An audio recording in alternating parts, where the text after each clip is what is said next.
always friend of everything, many things. As University Professor Tao, things have been in the last years several times to go to discuss something about many things, and the main thing is how to fight against poverty and things like that.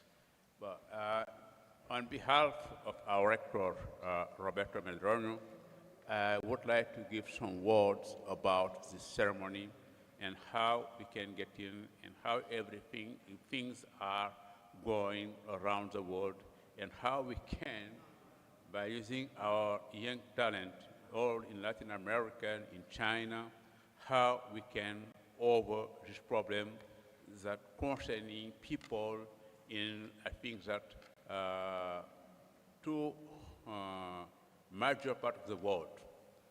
66% of people using the BRICS country constitute the major part of the world. And so that the multilateralism phenomena has to be effective. And this can be done only by using the channel of cooperation, the channel of education, and also the channel of social life and social resilience for poverty. Of course, when we talk about poverty, you know, the world in 1985, at that time, there is no WhatsApp, there is no Instagram, there is no social media in 1985. And the first disaster around the world means the hunger in Ethiopia. I think that many of you cannot imagine the members of the ceremony in Ethiopia. And today, when you talk about the same image, the same effect, the same fact is right now, at this moment, when we look around Gaza, we have the same difficulty, we have the same fight, we have the same people. This means that when we are working about that, the human energy, of course, how we can deal it. In 1992, this is my first time when I traveled to China. At that time, I spent some days in Shenzhen, a small village of fishery, of course. And when I go back in Shenzhen, I think that 40 years again, in 1923, I cannot recognize everything in Shenzhen and around Shenzhen, Dongguan, Shenzhen, everything was changing. Why? Exactly this is the way how you can fight poverty. Exactly the way how you can overcome any difficulty about social problem. And of course, humanities in France, in Pierre and Marie Curie,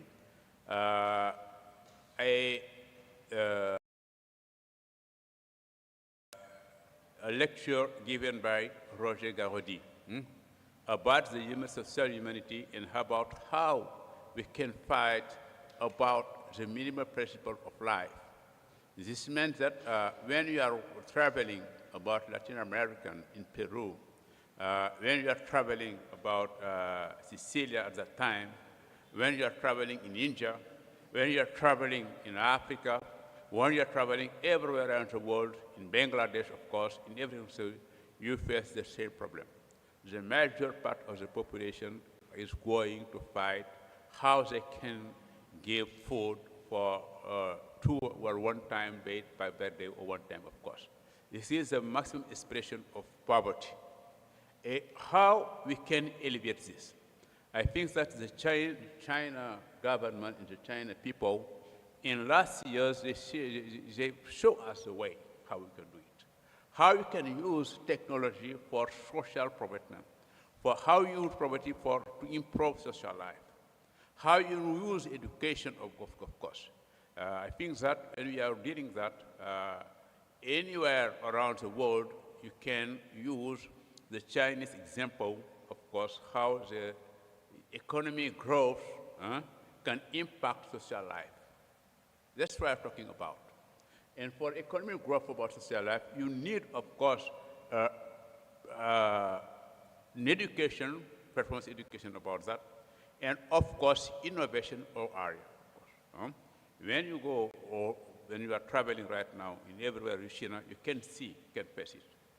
Of course, we still have some threats around the world. Because in the United States of America, people usually get the big democratic state around the world. I think that is going back to some main principle. And the multilateralist formation, the cooperation with our university, even from Latin America, from China, can overcome all this difficulty that we are facing right now. And UFRJ, of course, is open, is going up to support any initiative that can face, because Brazil, like in the last month,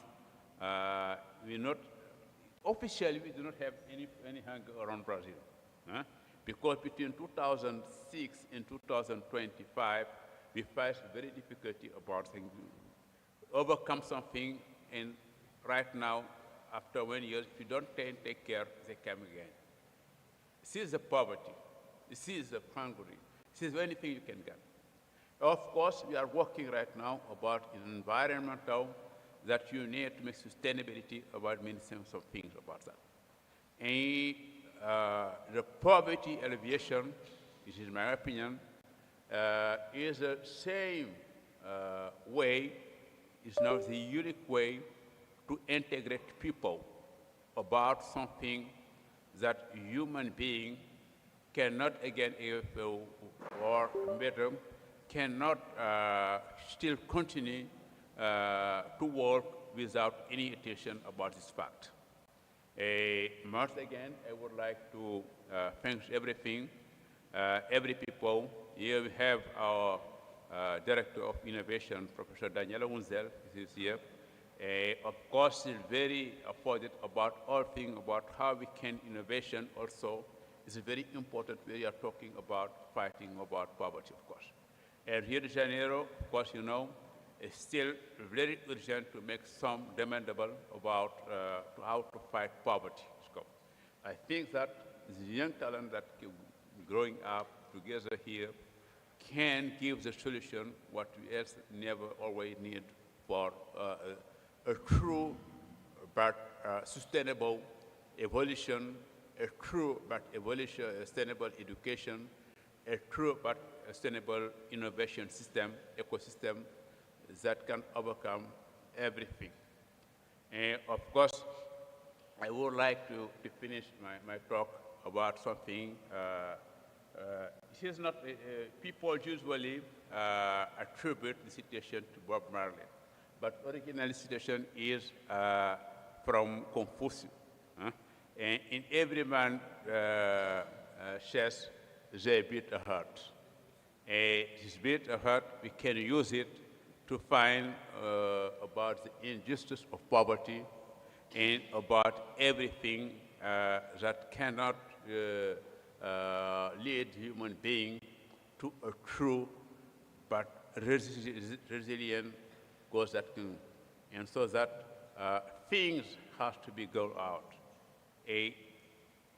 Once again, I would like to congratulate Professor Taupa from Simba University for his fighting, to congratulate my friend Anastasia for his idea of the ways, and also Jose Orlando for his, of course, during many years about tutoring students, of course, and also when you are the company, it is very important about that thing that can do that. Once again, in behalf of Rector Professor Roberto Bedronio, I would like to congratulate, I would like, of course, to thank our partner from China, our partner from Xinhua, and our partner from Latin America, and our student from UFRJ. Thank you very much. Thank you, Professor Papa, our International Affairs Director. In continuation, I would like to invite all of you to see more speech from the Minister Consular of the Chinese Embassy in Brazil, is by video, Xin Wanzhu.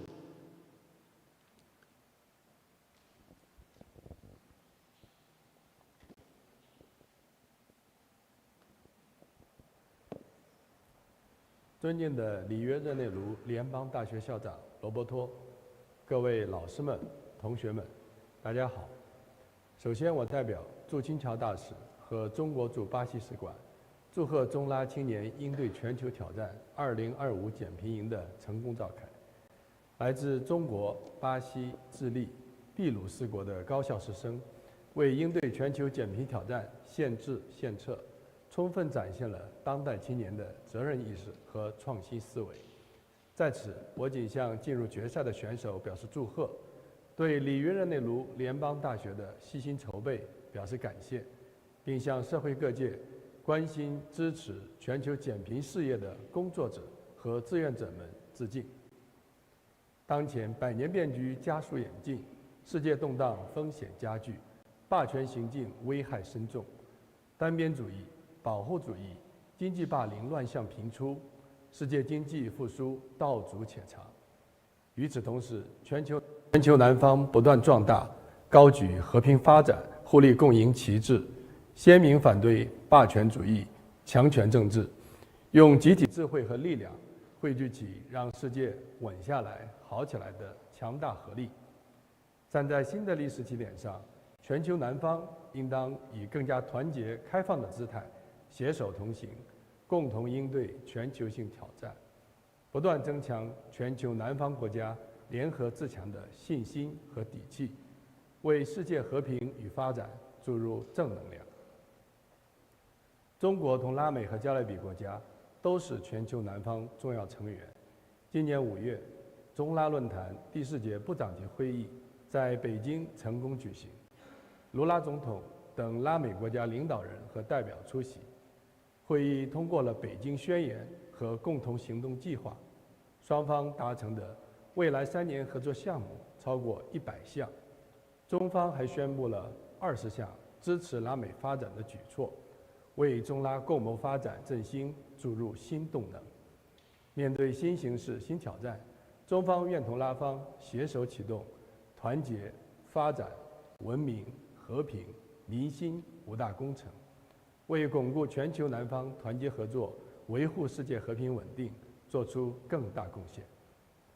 消除贫困是全人类的共同使命。中国成功走出了一条中国特色减贫道路。2021年，脱贫攻坚战取得了全面胜利，绝对贫困问题得到了历史性解决，近1亿贫困人口全部脱贫，提前10年实现2030年可持续发展议程减贫目标。拉美国家在持续探索消除贫困的有效路径，通过拉动经济、创造就业、社会福利、农业创新等多种形式，不断改善人民生活。如今，巴西再次脱离联合国饥饿地图，约3300万巴西民众在2年间摆脱极端饥饿状态。拉美和加勒比地区贫困率也从21世纪初的约50%降至2024年的27%。中拉始终是全球减贫事业上的同路人和好伙伴。习近平主席提出全球发展倡议，将减贫列为重要合作领域之一。中国愿以自身的减贫经验与积极行动，助力改变全球贫困现状。截至今年，中拉在高质量共建“一带一路”框架内，实施200多个基础设施建设项目，创造了上百万个就业岗位。2024年，中拉贸易额首次突破5000亿美元，实打实的让中国的脱贫成果惠及拉美人民。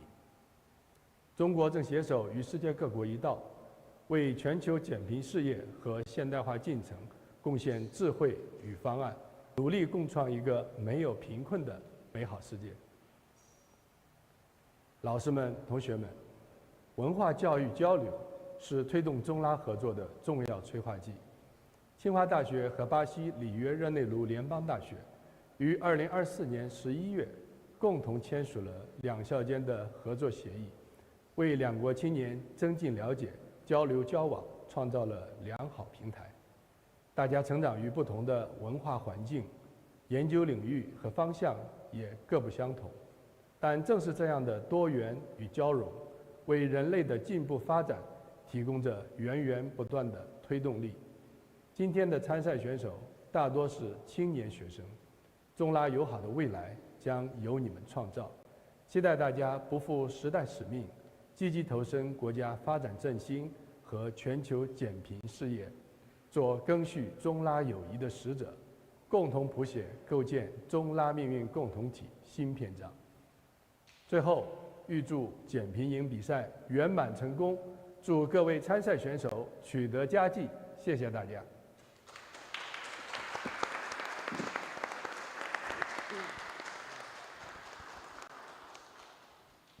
In continuation, I would like to invite you to listen Dr. Marcos Galvão is a Brazilian ambassador in China by video.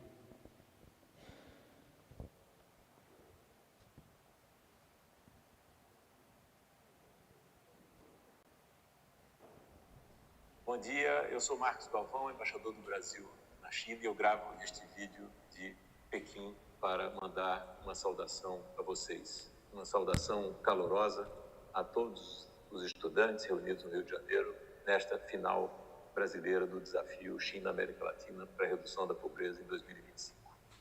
É muito inspirador para todos nós, e para mim em particular, ver jovens do Brasil, da China, do Chile e do Peru juntando suas mentes e energias com um propósito tão importante, que é a construção de um mundo mais justo e mais inclusivo. Eu quero manifestar aqui minha satisfação especial ao secretário Chu Yong, da Universidade de Tsinghua, e ao reitor Roberto Medronho, da UFRJ, por todo o apoio que deram a esta iniciativa. Meu reconhecimento também para as professoras Ana Castro e Chen Tautau, pelo esforço e dedicação incansáveis à consecução desse projeto.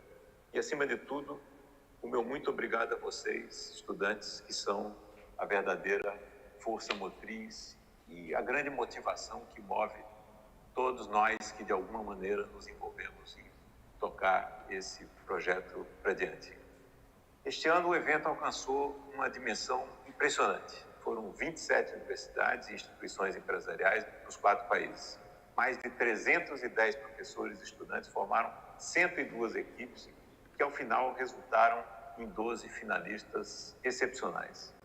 A diversidade e a importância dos temas abordados, que vão desde o desenvolvimento rural, educação e agricultura inteligente, até a inteligência artificial, energia limpa e saúde, são a prova de o quão suas ideias são inovadoras e importantes e se aplicam a diversas áreas da atividade humana e social.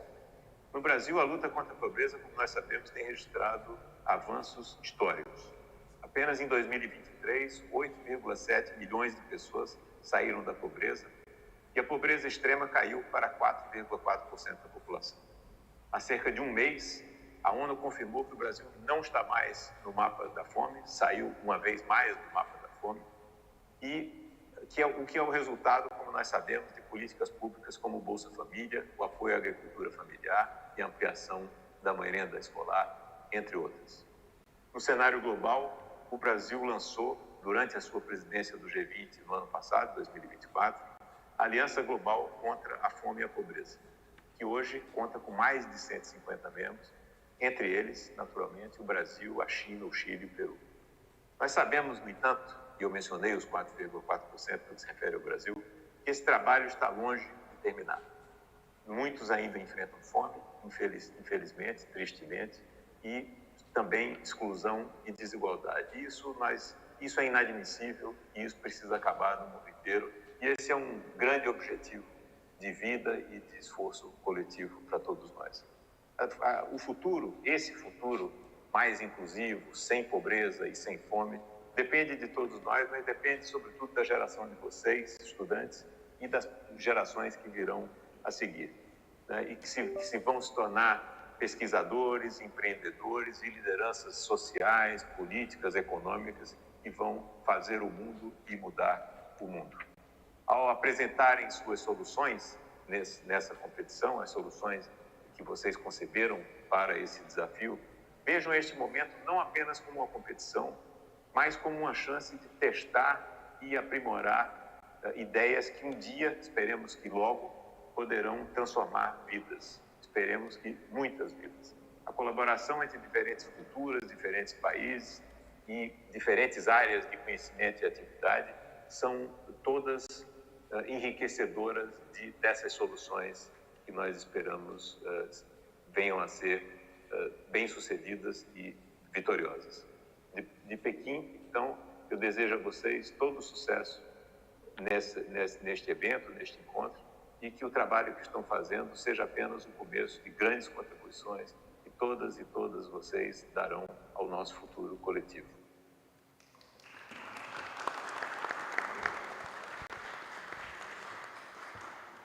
Our next speaker is Yan Bing, Vice Chancellor of Tsinghua University Council.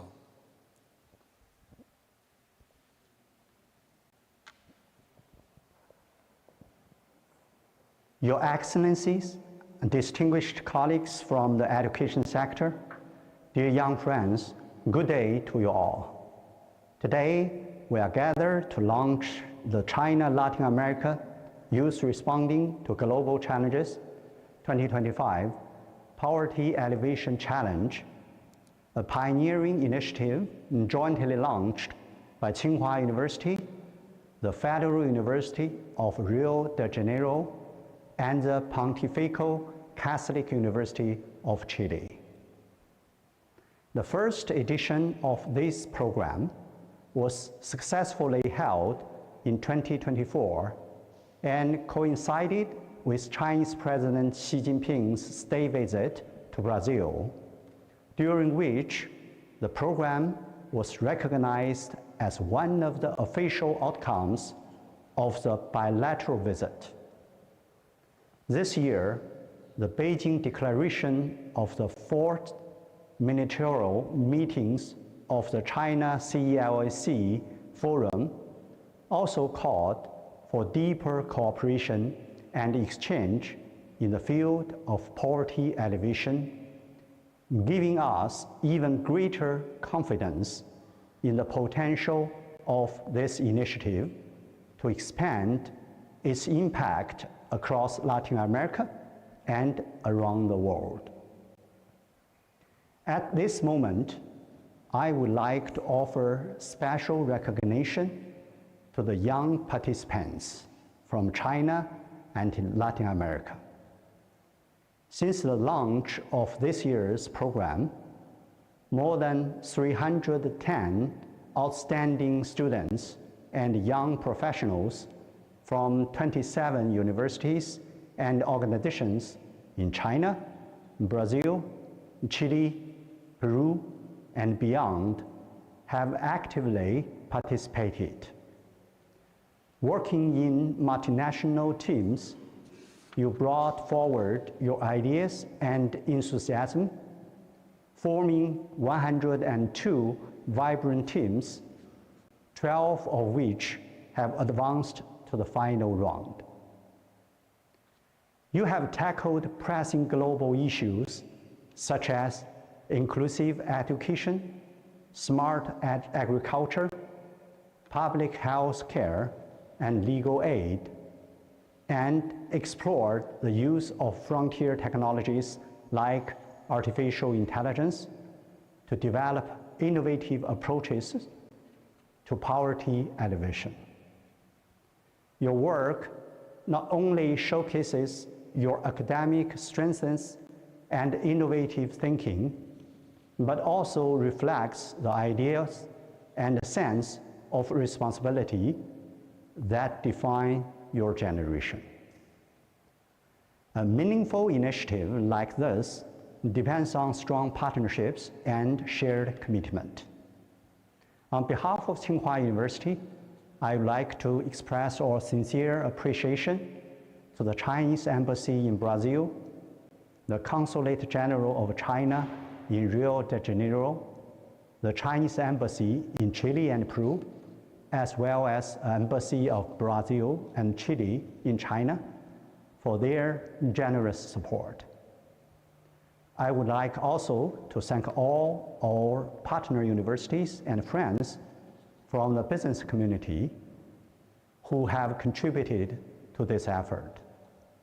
It is through your collective support and collaboration that we continue to strengthen this bridge between the youth and China and Latin America. I wish the 2025 Poverty Alleviation Challenge a great success. Thank you.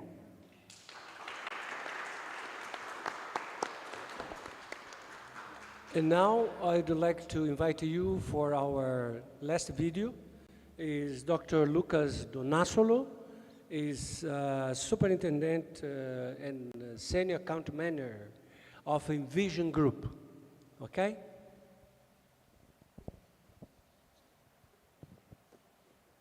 Good afternoon, distinguished guests, partners, and friends. It is truly inspiring to be speaking to you at the final stage of the Poverty Alleviation Challenge, representing Envision Group. This is the moment when ideas leave the paper, when the effort, creativity, and teamwork of the past days come together with the chance to make a real difference. Today is not only about what we have accomplished so far, but also about the opportunities we can create for a world where prosperity, dignity, and opportunity belong to everyone. Envision Group is a world-leading green technology company with a mission as clear as it is urgent, solving challenges for humanity's sustainable future.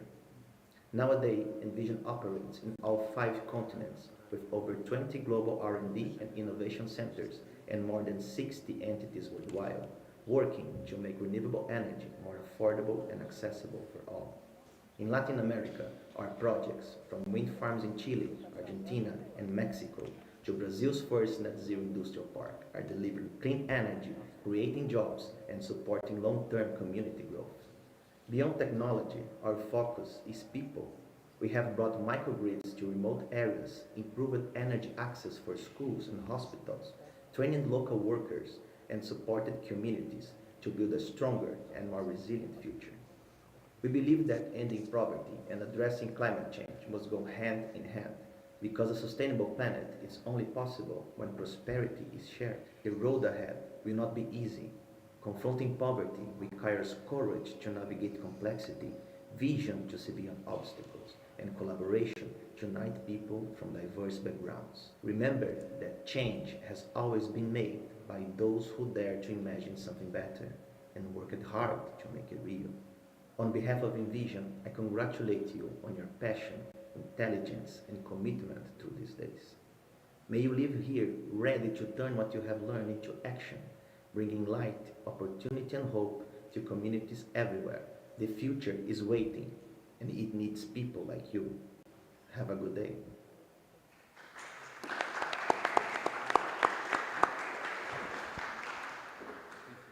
In continuation, I would like to invite Dr. Oscar Gajero from Las Bambas Mining Company from Peru to give his speech.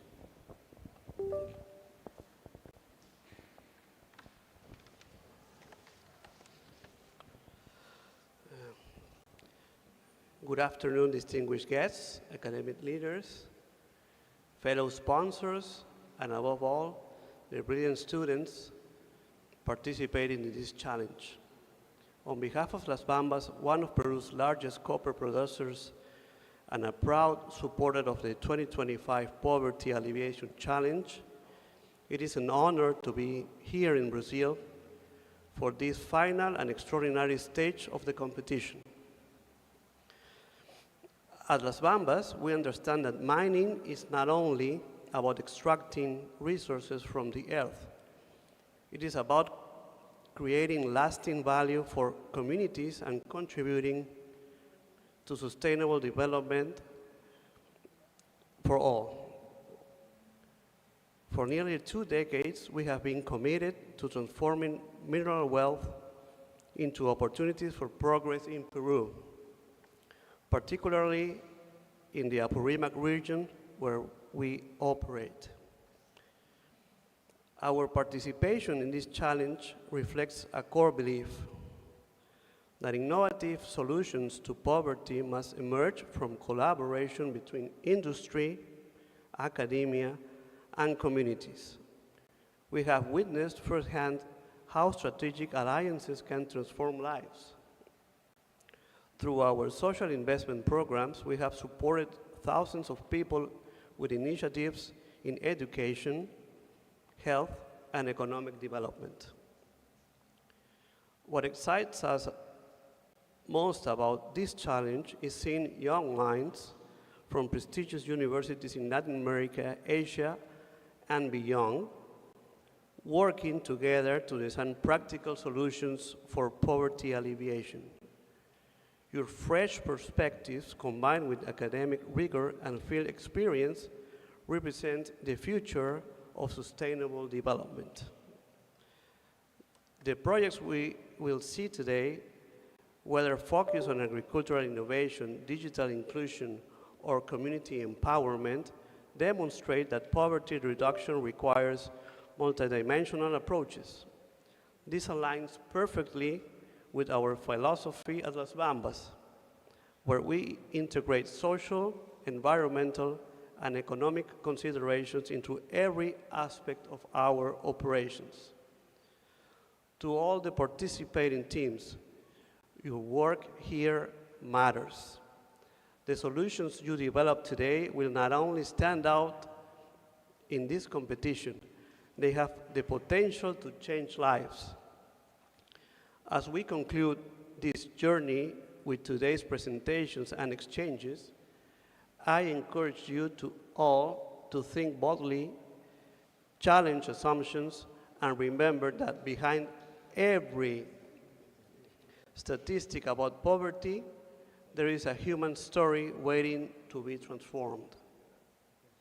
I'd like to express our deep appreciation to Tsinghua University, the creator and main organizer of this important event, for its vision and leadership in bringing together the best minds in the world to address one of the most pressing challenges of our time. Your commitment to social innovation and international collaboration is truly inspiring. Thank you for allowing Las Bambas to be part of this journey toward a more equitable and prosperous future for all. Thank you very much. Thank you, Dr. Oscar. Muchas gracias. I'd like to invite to conclude this opening ceremony, Professor Shen Tao. Thank you, Please. Professor Orlando. Let me just try to do it quickly. Dear Papa and dear Anna, and Mr. Oscar, the representative from the MMG Las Bambas, the Miss General Han, the representative from the CNOOC, and the faculty members from Tsinghua University and the UFRG. And dear all my friends, welcome to the final competition of China Latin American youth responding to global challenges. At this moment, I would really like to repeat the following information. The program is co-organized by Tsinghua University and Federal University Rio de Janeiro, Pontifical Catholic University Chile, and MMG Las Bambas. The program has supported by Chinese Embassy in Brazil, Chinese Consulate in Rio de Janeiro, Brazilian Embassy in China, Chinese Embassy in Chile, and Chile Embassy in China, and Chinese Embassy in Peru. And it is sponsored by Envision Group, MMG Las Bambas, State Grade CGE Chile, and Luxi Group Chile. Special welcome to all the judges. You will be here to evaluate and witness the achievement of the challenge program today. And I do want to share a few words with our young friends here. Actually, all our young friends, you can see and feel how many people that are carrying this project. and how many people are helping you and assisting you here, okay? As I mentioned at the very beginning of this program, as well as in the preliminary competition, even the program is taken the format of competition, but we are not really doing competition here.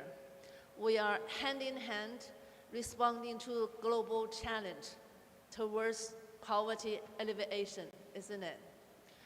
And in the last couple of months, you formed international team, identify the real poverty phenomena, trying to learn the best practice from all the participating countries, receiving mentoring, and developed your solution, right?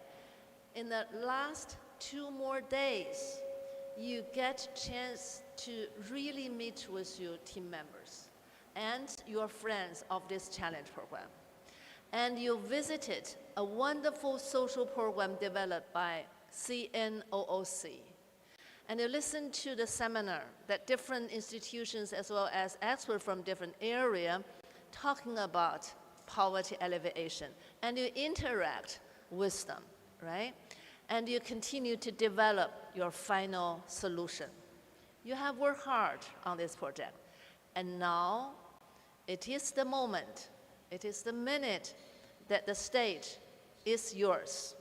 And it is the stage that you're gonna show your caring, your capability of dealing with the global challenge. It's not only for our judges, it is for the people of Latin America and China, it's for the people around the world. We are expecting your excellent performance and intelligent solution. And I cannot wait to listening to you. Good luck for every team and everyone here. Wish you a big success.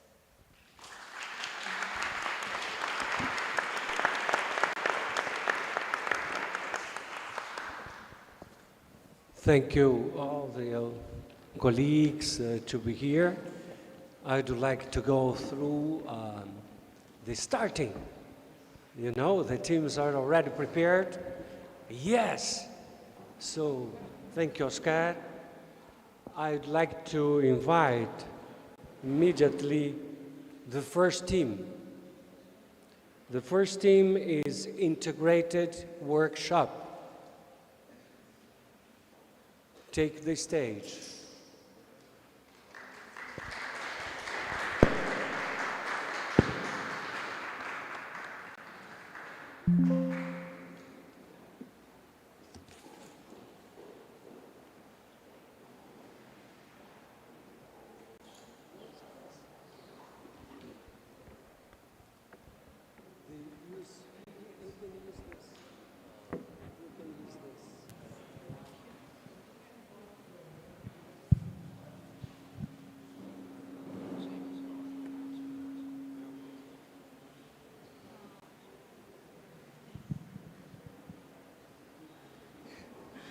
Okay, good afternoon, everyone. Here is the team integrated workshop. And my name is Jing Anyuan, and there are 4 members in my team.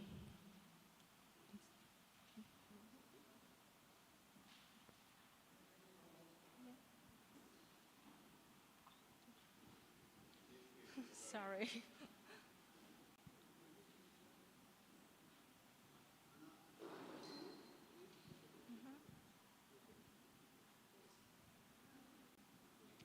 Okay, thank you.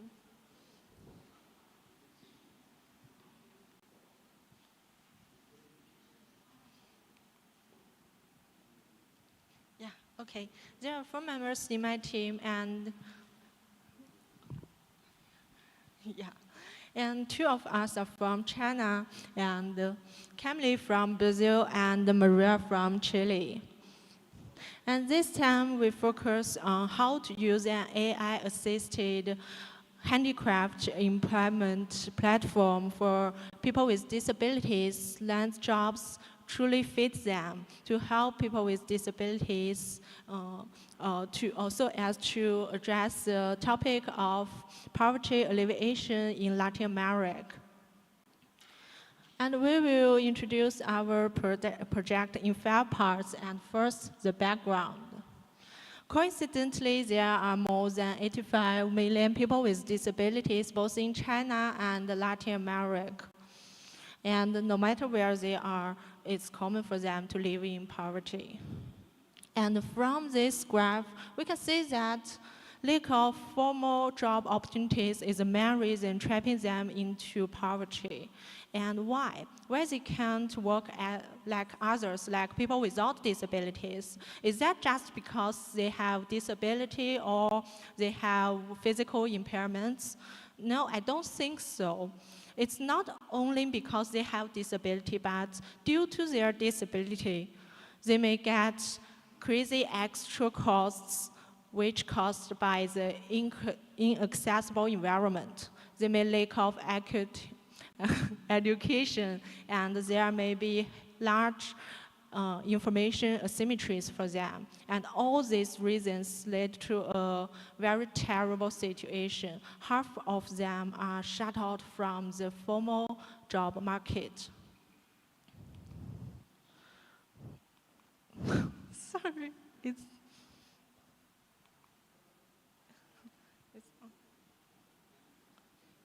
can't work again. Oh, okay. And this background brings us to these 2 questions. What can they do? Is there a kind of occupation that is suitable for most of the people with disabilities? And what can we do? How can we find these opportunities and bring them to who needs it in Latin America?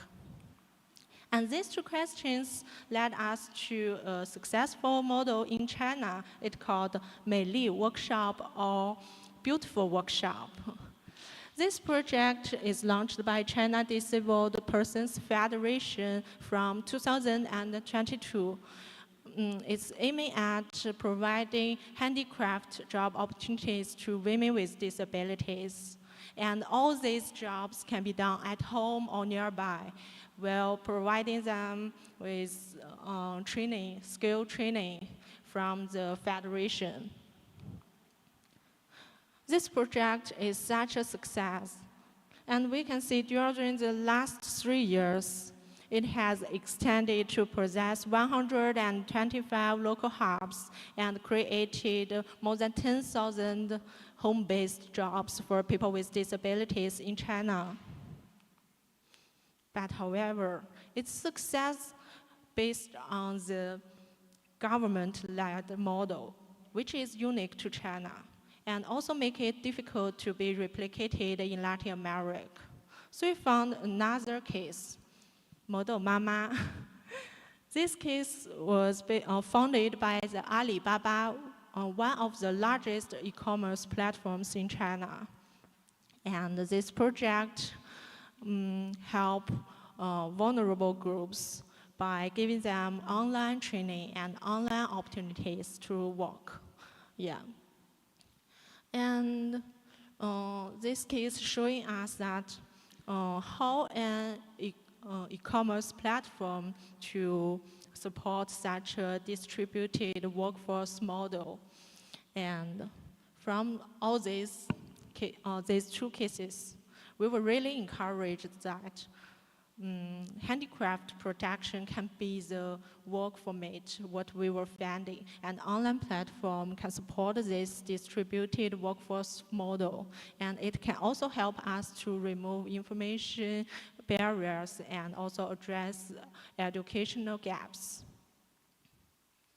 However, from the preliminary round, we realized that what matters is how to use this experience better in Latin America.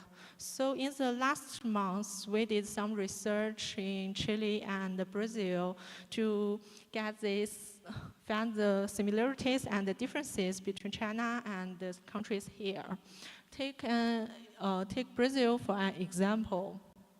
We found that people here in Brazil, they may appreciate more for any kinds of artistic expressions, and the sales situations of different products varies both online and offline, which means we need to pay more attention to offline markets than what we thought before. And besides, we also need to pay more attention to regional differences, because for most handicrafts here, their raw materials are tied to the local resources here. Yeah.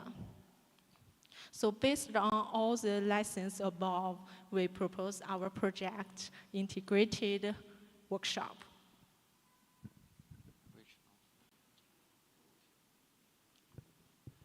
So our platform consists mainly these 5 crucial parts.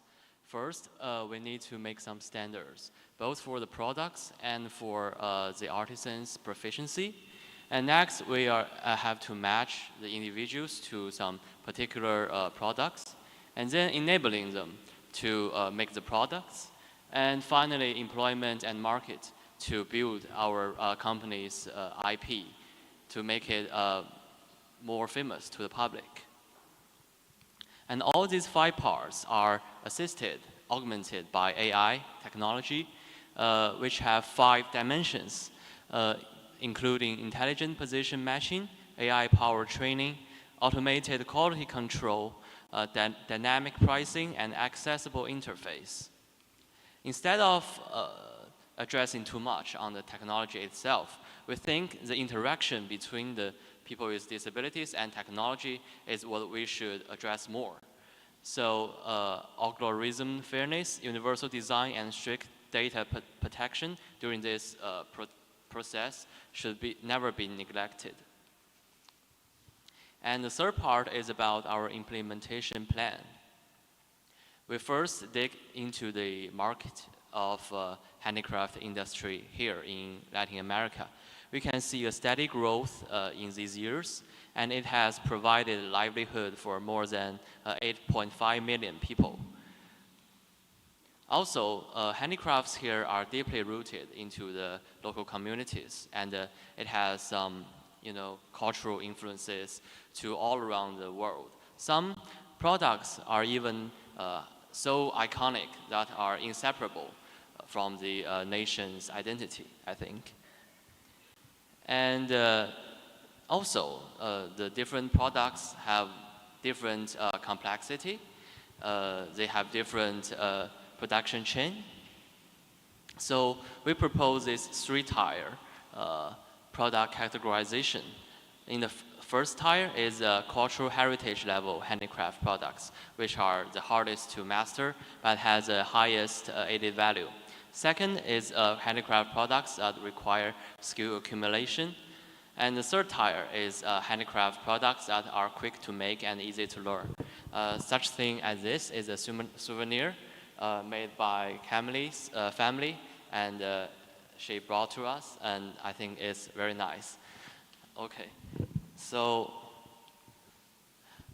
for the marketing plan, we have found there are still some large handicraft enterprises and international brands here already, and we face the impact of low-cost imported handicrafts.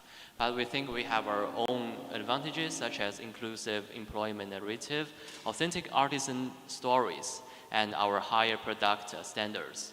So we propose our multi-channel marketing approach, including we should work along with some regional artists, designers, and craft brands. And most importantly, we should tie products directly to their creators, fostering ongoing skill enhancement for the creators and their communities. After that, it's an important issue about how we can reach out for these people with disabilities. So maybe we can pilot in areas with improved infrastructure, such as some major cities which have, good supply chains. And after that, we can accumulate some certain influence and try to extend this influence into more remote suburbs and rural areas.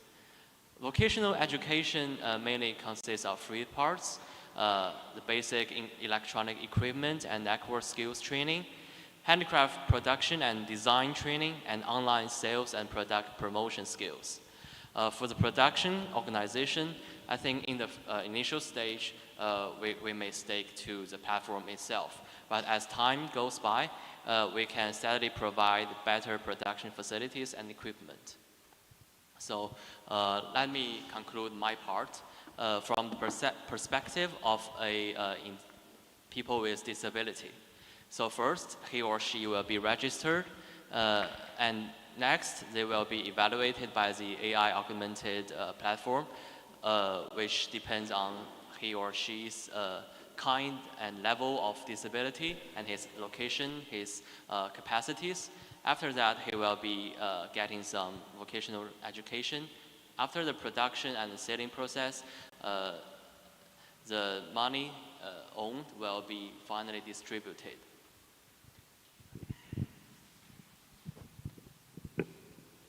So to ensure the long-term sustainability of the project, we need to stakeholder is essential for us. So the government can offer incentives such as tax benefit and professional policy. In addition, partnership with e-commerce platform, university, and handcraft community and NGO organizations with people with disability can expand the market access and leverage the existing expertise. So a key element is the creation of the data platform that collects and analyzes the employment needs of the person with disability. By sharing this database across institutions, we can continually improve the system, and over time, it becomes our main competitive advantage. So to recap, our program unfolds 5 tinily linked phases. It begins in pre-RD. So in this phase, we collect data, build the technical framework, deliver a working demo, and design a funding strategy. Moving to launch phase, we put the platform online, connect crafted people with disability through multiple channels, and secure online and offline sales avenue. The next one is consolidation. So we refine the business model, define our serviceable, obtain a market, and explore new opportunity to amplify impact. In the expansion phase, we grow into new region and include a wider range of disability, while broadening sales channels and strengthening our technological edge. The last one is sustainability phase. So in this phase, we maintain strong government and NGO support and reinforce partnership, unlock lasting value from our data, and cultivate master artisans who can sustain and expand the impact over the years. Thank you.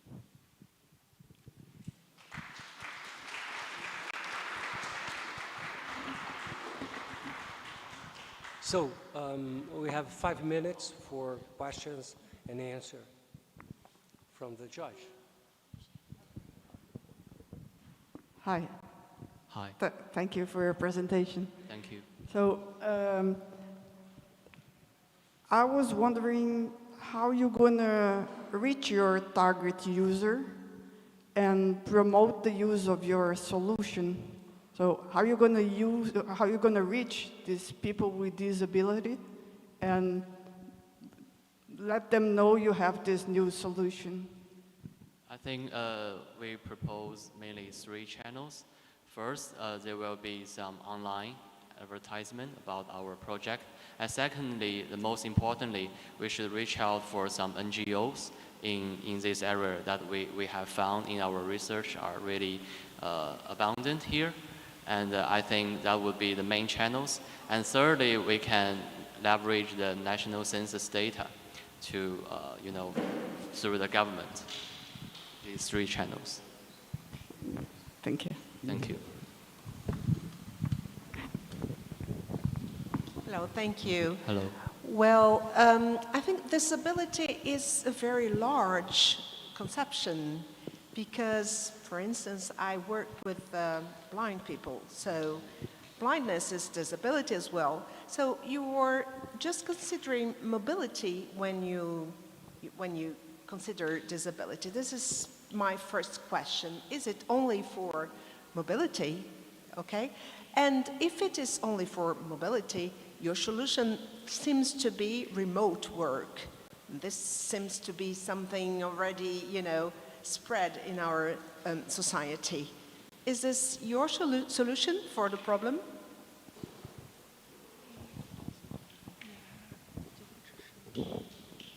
Yes, we focus not only on people with mobility impairments, we also include other kinds of disabilities and different levels of disabilities. We have also found that for handicrafts, it's rather it's more complicated for people with some mind impairments than the people with mobility impairments. So maybe in the initial stage, we should focus on people in some major cities and with less problems with their lives. So maybe over time, they can reach out to more kinds of people with disabilities. Yeah, thank you. And I think that's why we need an AI model for this, because we think based on this AI model, maybe we can provide some action ways for groups such as with visual impairments, and so we can cover all the kinds of people with disabilities, but everything should be done step by step. Yeah. Thank you. Any other question?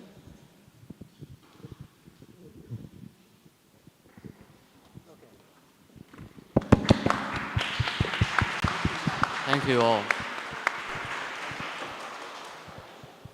Thank you, Integrated Workshop team. I would like to invite the next team, Yakta team. I pronounce it correct, right? Yeah. Fantastic.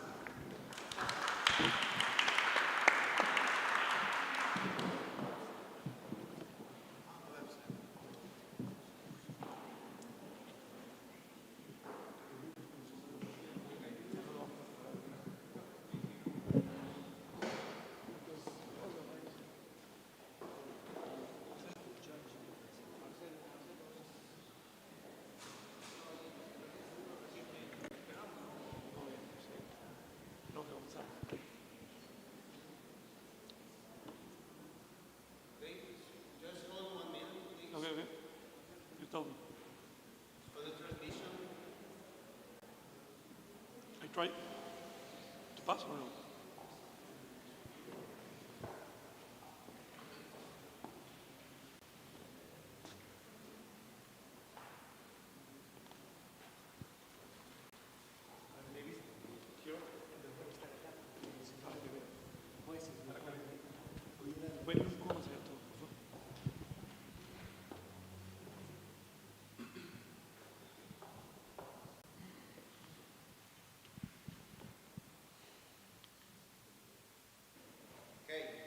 Try to pass. It's okay?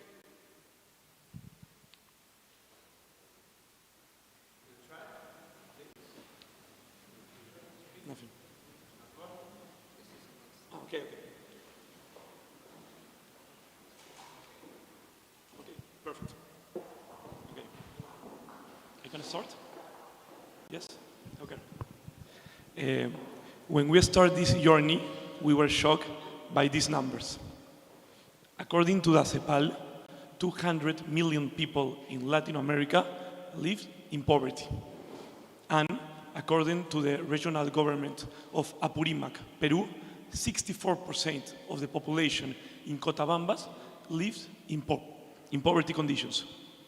Like many of you, we said, we have to do something. My name is Fernando, and and I am here with my team, Yakta.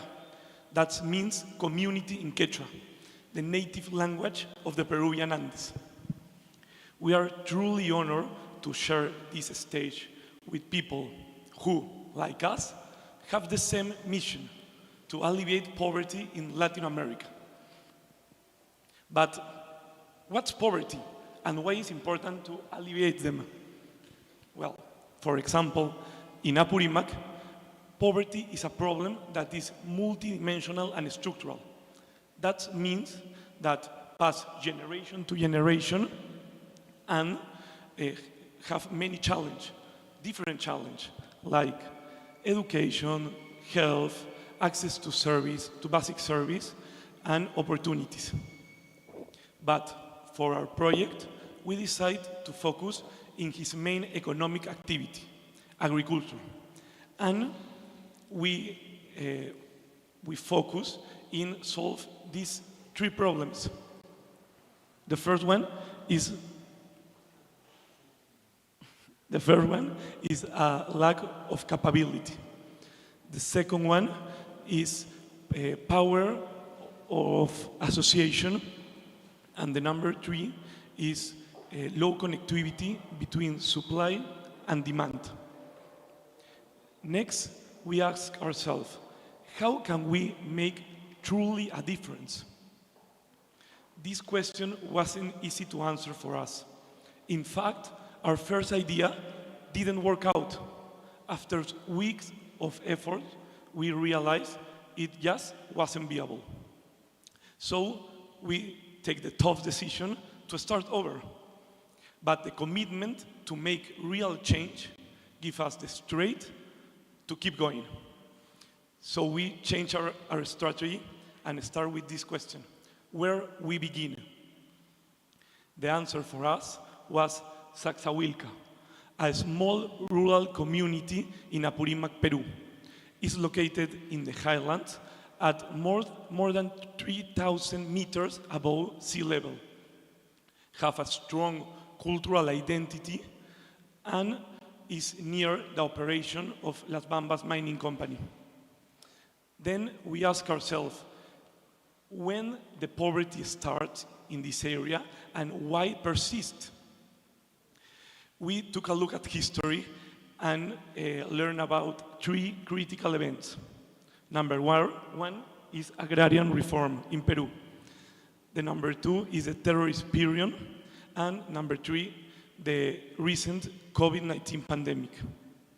But we stout out most of the weak presence of the state in this area during the years. Next, we ask ourselves, what do people actually need? For us, is the most important question. We go to the field, talk to people, and we identify that they want to develop his main economic activity, that is agriculture. And we identify a key opportunity, organic garlic production. It's a crop cost adapted to the Andes area that have a higher market value than other traditional crops. Then we ask ourselves, and I ask you too, how can we support people in a small community in Peru that speak Quechua, other language, that's Spanish, and don't trust everyone? For us, the answer was Agrobambas. For us, the answer was Agrobambas, a mobile app designed to solve these three topics: training in garlic production, basic financial information, and teach the farmers how to associate each other. And maybe you are wondering now, why an app? The farmers can search the information in Google, YouTube, or ChatGPT. Well, in our field visit, we realized it's not so easy. The farmers want to learn from people they trust.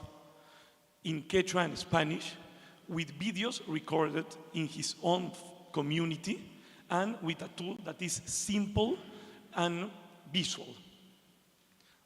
Behind me is the mobile structure, is the structure of our mobile app. And if you want, you can scan this QR code to have the prototype of the app in your own phones.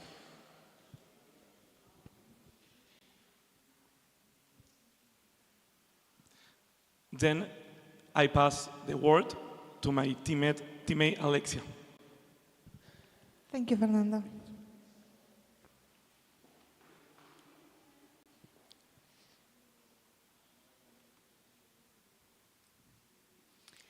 Now, who are essential for the development of this project? First, we have that the members of the Taxahuilca community are the main beneficiaries of this project. Second, Las Bambas Mining Company, through its own associations, offers information and agricultural training. And third, China offers Chinese technology and in agricultural practices. And finally, the Peruvian government gives up-to-date price information, requirements, and permit for the commercialization of garlic.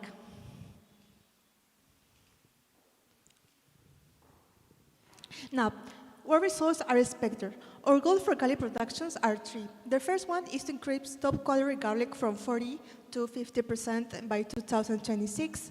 Second, boost production from 5 to 6.5 tons per hectare. And finally, reduce post-harvest losses from 30 to 20% in the first year. With all these goals achieved, we aim to increase farmers' income by 20%. We have worked hand in hand with the community on this project to create helpful and sustainable results. Now, we'll show you the process that leads to the creation of Bambas.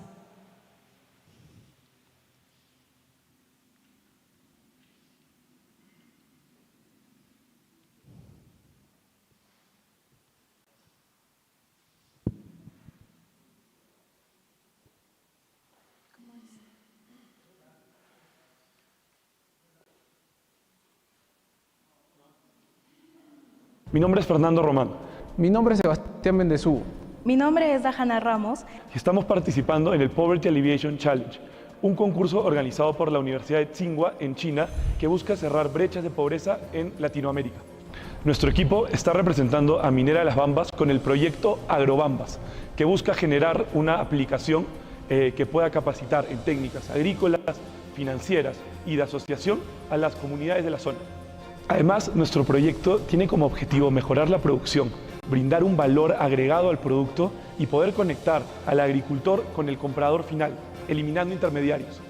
Una de las funcionalidades de la aplicación que estamos proponiendo es fortalecer las técnicas agrícolas de las comunidades productoras de ajo, selección y verificación del suelo para cultivo, capacitación en fertilización y abonamiento del suelo, determinación del momento óptimo para la cosecha, curado del ajo post cosecha. Los ajos se clasifican de acuerdo al tamaño. Mientras más tamaño, mejor calidad. Antes de la comercialización, es importante limpiar el ajo y cortarle el tallo aproximadamente un dedo. La aplicación cuenta además con un módulo que tiene como objetivo enseñar de manera práctica y sencilla, a través de videos dinámicos y educativos, la importancia de unir fuerzas y conformar asociaciones, negociar mejores precios, acceder a capacitaciones, así como a créditos y hasta exportar. Las asociaciones son el primer paso para un futuro con más fuerza y valor para su ajo. La aplicación buscará capacitar en finanzas básicas, buscando generar un balance entre el ingreso y el gasto para generar ahorro.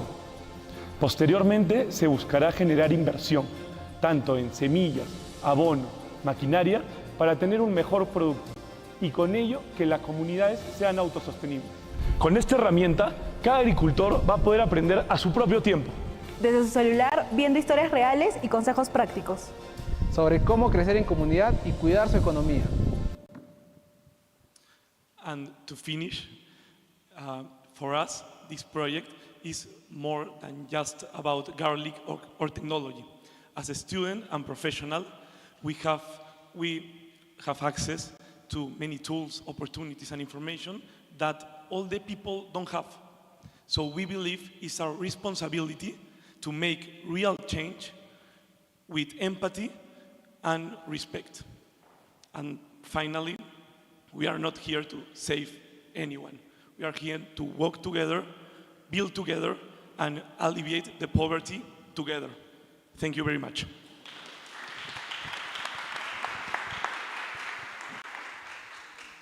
Let's go to our Q&A session. No question? Judge? Hello. Obviously, when we see your presentation, we see high quality video, and congratulations for this. But just in order to have more capacity to compare your presentation with the others, I don't know about the other four, you had some support for some group like Las Bambas, or because it's super beautiful, and this is a compliment, not a criticism at all. Just in order to compare, because we have to judge, and I don't want to be unfair when I compare the presentations. Just for this, yeah. And another just not a minor observation. It's about when you see the causes for poverty and so on. For sure, there's the other causes like the history of oppression and so on. Yeah, and I think this is important for you to mention in. Well, anyways. Okay, so thanks for the question. Actually, we work for MMG Las Bambas, so we have a little support, but we do all the work together with the community. So we also do our job, right?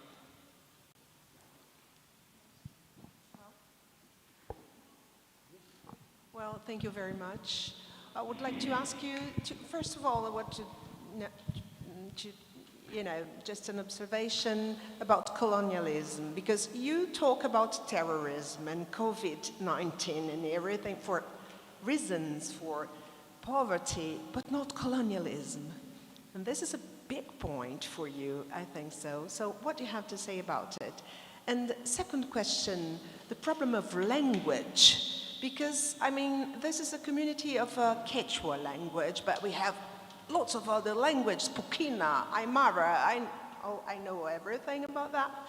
And how does it work with the app?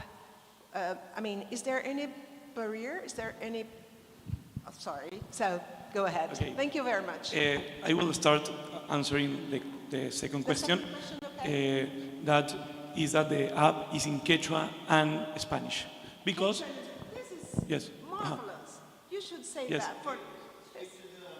Oh, this is very important. Yes. This is really important to have an app in Quechua, exactly. Right?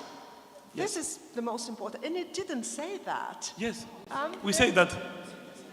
Really? Yes, yes. No, you said the community. Oh, sorry about that, because the app, I didn't understand the app was in Quechua, and I understand that the community was, Quechua, but for the other languages. Sorry, maybe it wasn't so clear, but yes, okay, the app is in Quechua and Spanish, and from the other language, we focus in Saxahuilca, that is in Apurímac, and the language that they speak there is Quechua and Spanish. Are other parts in Peru that speak Aymara, yeah, but not specifically in Apurímac. Okay. Yeah, and from the colonies, yeah, we know that is a problem, a really huge and deep problem, but have a little link with the agrarian reform, because this event have to try to solve this part of the colonies and all the people that have a lot of hectares with people who work there. So the agrarian reform was one of the main events that try to solve this colonies problem in the area. Yes. Thank you very much. Any other question? Okay. Daniela. do we still have time? Yeah, okay. Thank you for your presentation, great presentation. And you did a very nice work regarding your customer discovery, so visiting the area and all this. I have a very simple question. You're focusing on garlic production. Why not focusing on these higher altitude cereals like quinoa that has higher value on market? Because garlic have much market value than other traditional crops like potato in the area. So garlic can increase the income of the people more than other products that they product, but is not so much higher value like garlic. So that's we are focused in the garlic right now. Yes. Okay. And what about quinoa? And the garlic is not a traditional crop from the area, so that's why they have the gap of training production. And the quinoa, yeah, of course, is a traditional product, but in the market, in the Peruvian market, is not have that value than the garlic have. Yes. And maybe I can add something like we do garlic at the beginning. So the idea is that with the time we can like add more products and more communities. Okay, so it's a pilot. Yeah. Yeah. Okay.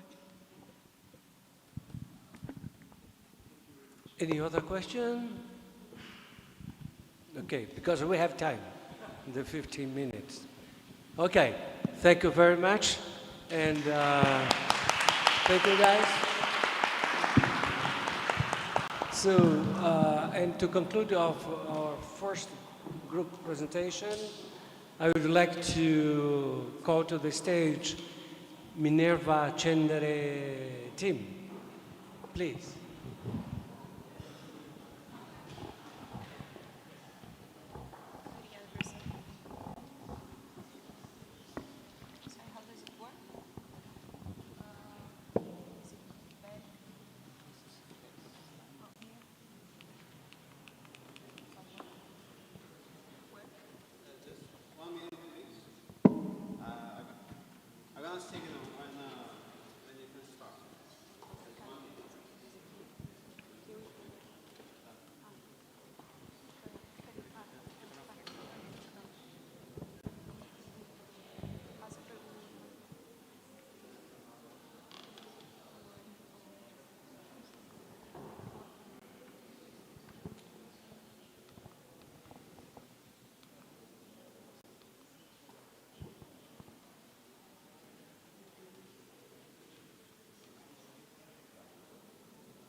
Okay, so hello everyone. Our group is Minerva Chandere, and our project is called Happy da Felicidade, the use of solar energy as a way of improving energy efficiency in favelas. Our team is composed by 5 members. I'm Juliana, Pedro, Gilles, and Giovanna, and Douglas, who could not be here today, and we are all students at the Federal University of Rio de Janeiro. Today's presentation will follow the 5W1H method.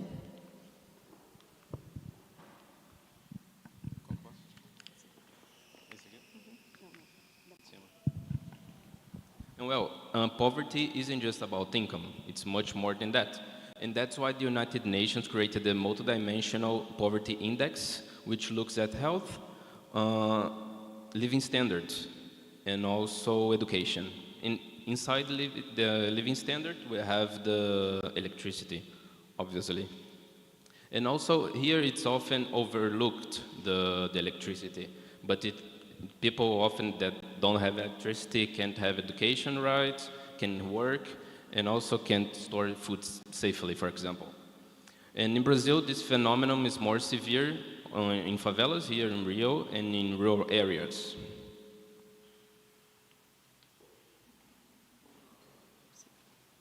No.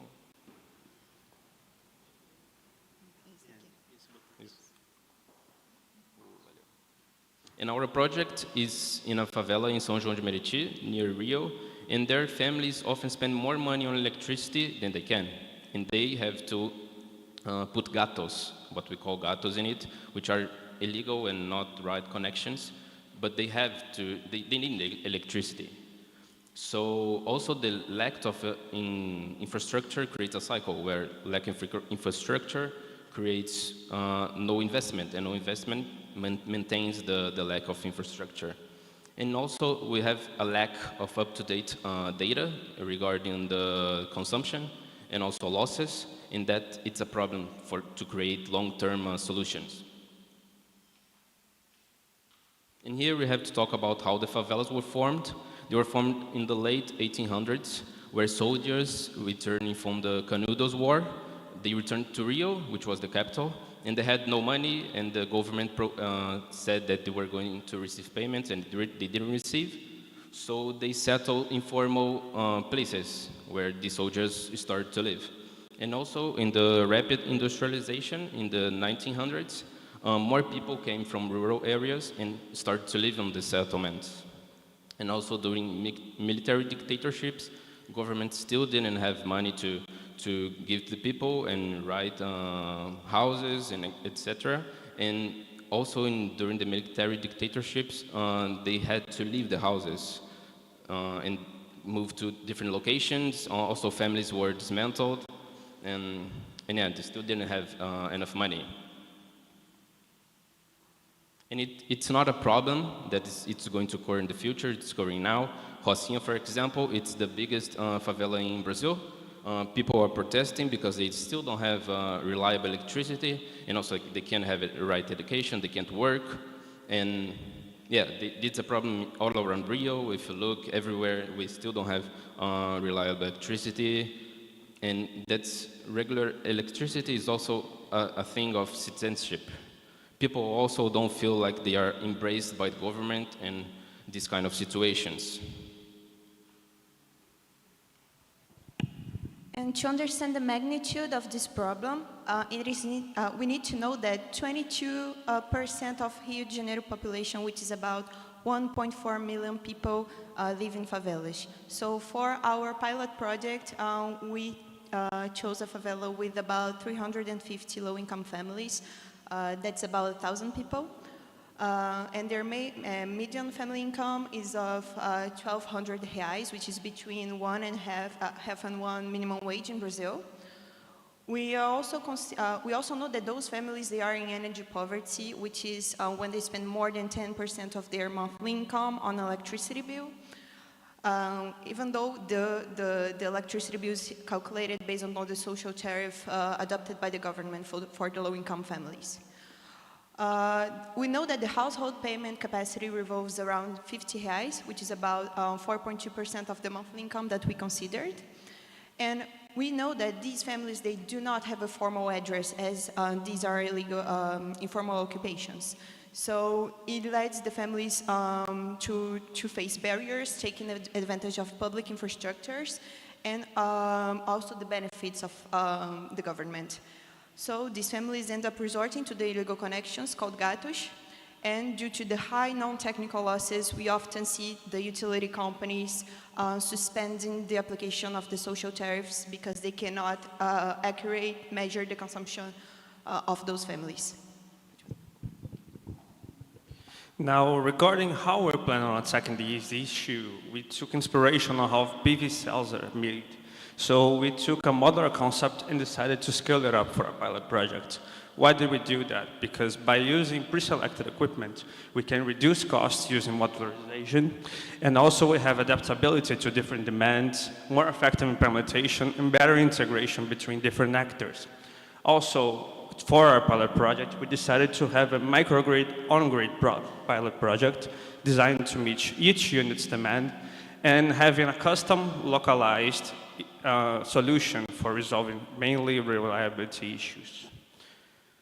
And regarding how we measure that, we use the Homer Pro software to simulate our microgrid on-grid project. And the software provided us with energy generated, energy stored in the batteries, and also excess energy and solar energy generation per PV cell. So we can see on the two plots on your right, the solar energy generation per cell and the battery charge percentage throughout the year. And by doing that, we could reach almost 90% of solar energy production for those families' needs. We also developed a secondary solution that is an application where the residents can measure their energy consumption on reais, which is the Brazilian currency. And this is mostly to create environmental awareness of wasting renewable resources. And our project also serves as a platform for technical training, community mobilization, and environmental education. Because developing a course focusing on civil construction and environment and solar energy systems brings multiple benefits, not only to the project, but to the entire community. Because for us, the project, we create local manpower and win the trust of the community, ensuring that the systems are maintenance, are protected, safe, and they are effective. Designing this program should have analyzing structural problems in the residential complexes, installing and maintaining solar panels and the microgrids, and tracking progress, ensuring quality of every stage, not forgetting about communicating with the communities about the project's social, environmental, and economic benefits. The course and the training should require no prior knowledge. We should teach them from the beginning, using real equipment safely and building practical skills. Now, when designing our project, we did a quick risk assessment to raise our main risks and we identified 4 main threats and 1 main opportunity.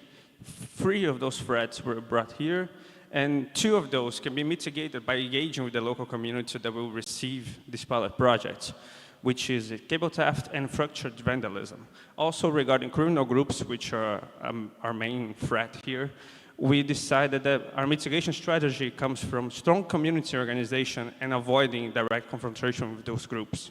And also for our main opportunity that we identified is that those local communities, since they are not part of the social tariff for Light, our main electricity company, they are now not part of their target audience, but they could still be reached by this program. And also in 2023, Light has 4 times more non-technical losses in revenue than they have in their net profit.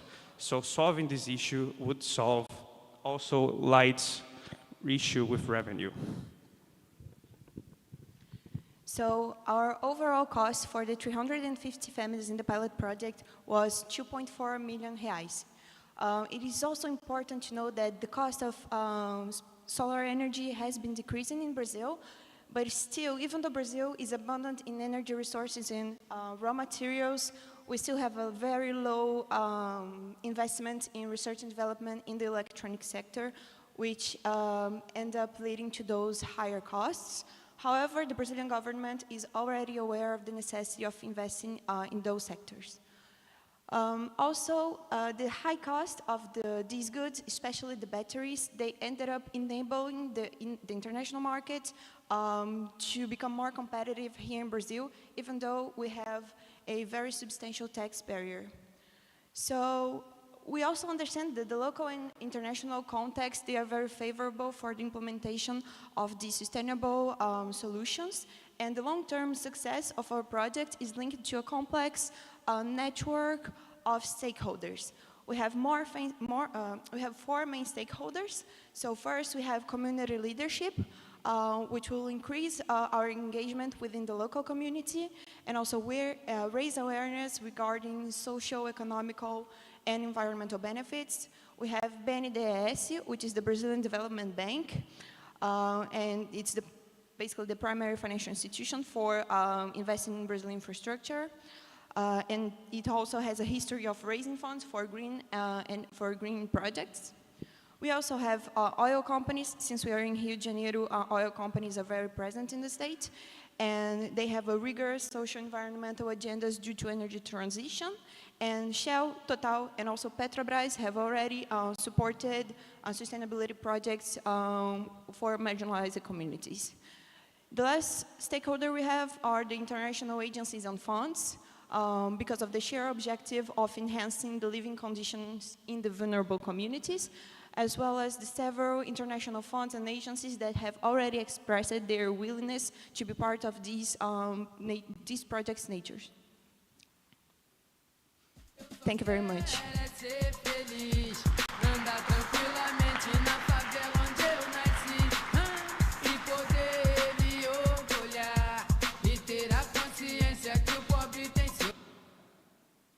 So, I would like to dance, right? But some questions, okay? Oh, just for those who didn't understand the context, basically. Oh, I'm sorry. I'm sorry, please go on.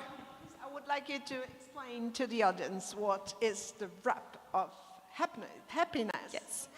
Okay, so basically, Happy da Felicidade is a Brazilian song that has become really famous. I bet every Brazilian person here knows and loves it. And it's basically the singers singing about how hard their lives are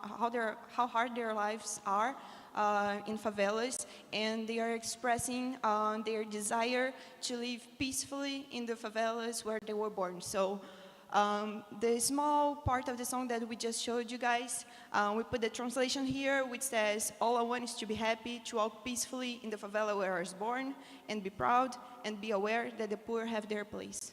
So our project is all about giving people showing people that they have their dignity. The poverty in Brazil is a it has a historical background, so it's hard for them to recognize that they also have their dignity. So our project is basically for that, and that's why we decided. And also to complement what Juliana just said, this song was written in 1994, and still 21 years later is still as actual as it was written last week. So that's why we decided to bring it up for a project.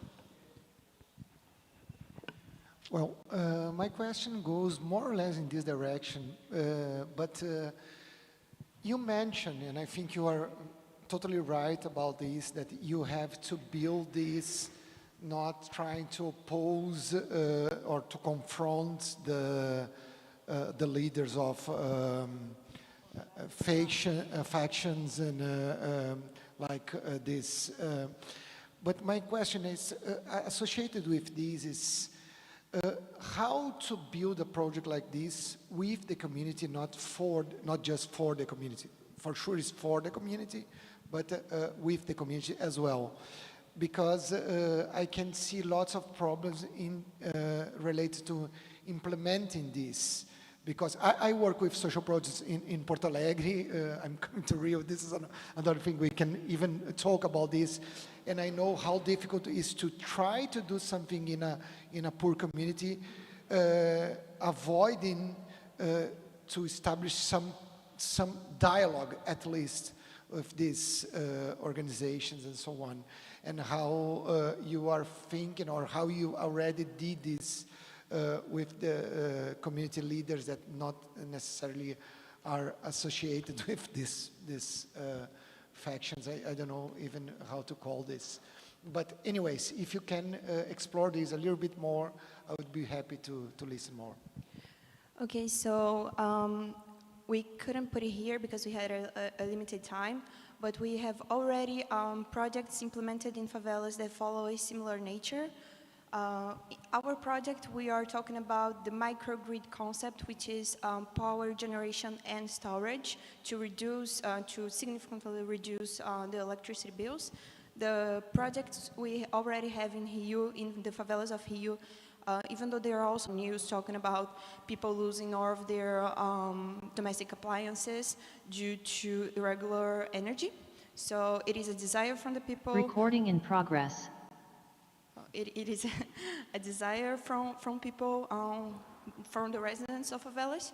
And talking a little bit more about the criminal organization, that was our main threat.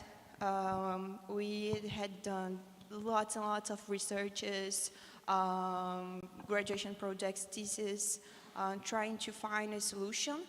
However, criminal groups are also a structural condition. Unfortunately, it's very hard to overcome this issue. However, as we already have an example of a non-profit organization that could succeed in reducing their electricity bills and providing dignity to the residents, as this is also our objective, I think we can also achieve that. Okay. Thank you. Thank you.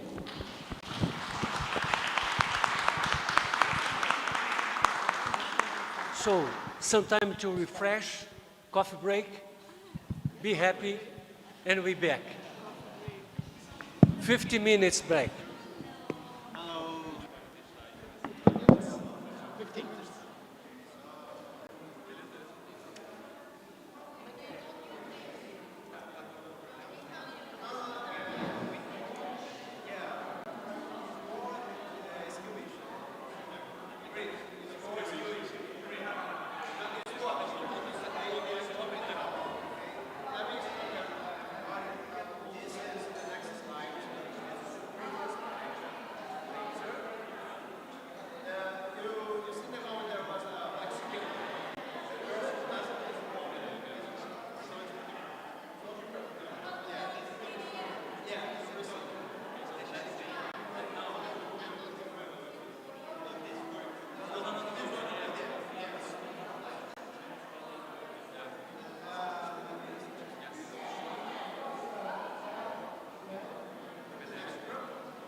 Okay, folks.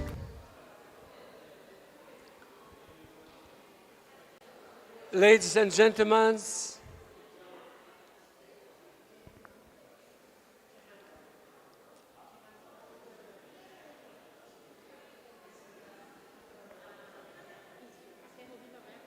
ouvi falar, o fã já... Não ia. Não, yeah. Vamos ver se não...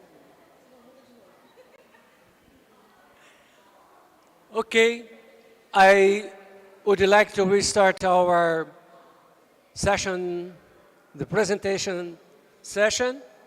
I would like to invite a new team, but first I would like you, everyone can get your seat. Please.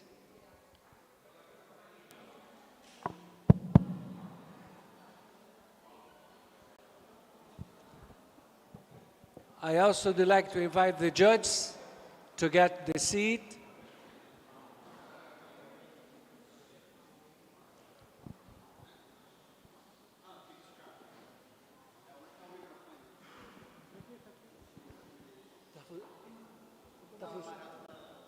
Está funcionando esse microfone? Okay, so reinitiate our session. I would like to invite our next team to present. In my scheduling, I would like to call the Sverde team. Please.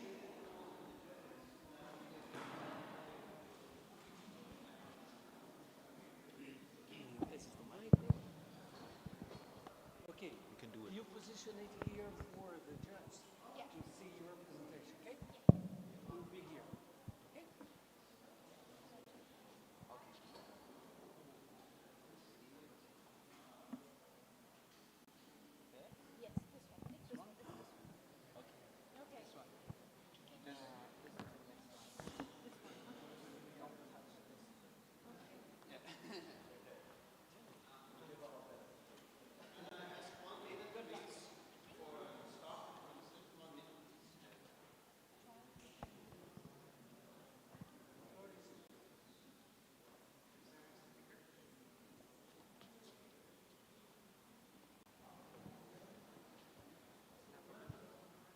Just 1 minute, please. I'm gonna set you up. No?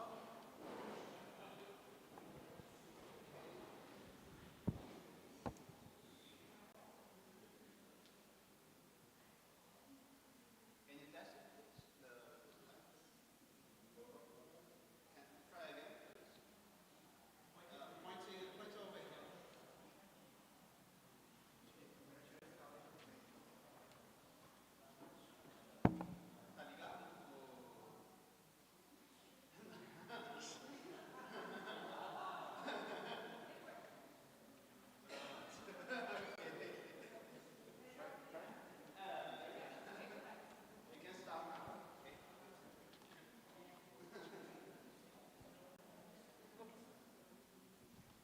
Hello everyone, we are Sverde and we're very excited to share with you today our project ID for poverty liberation in Brazil. As you can see, we are 5 different people coming from 5 different countries with 5 different perspectives, and we're united by one mission, to fight poverty in Brazil through innovation. This is exactly why we created Sverde. As Sverde, we provide equal energy access to the people in the Centauri region. We reduce food insecurity for the people in that same region, and most important of all, we innovate for the people who need it most.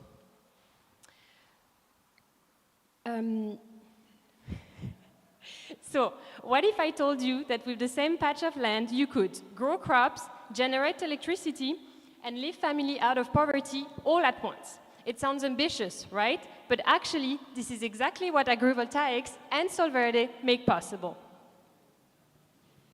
So what are agrivoltaics, you might ask?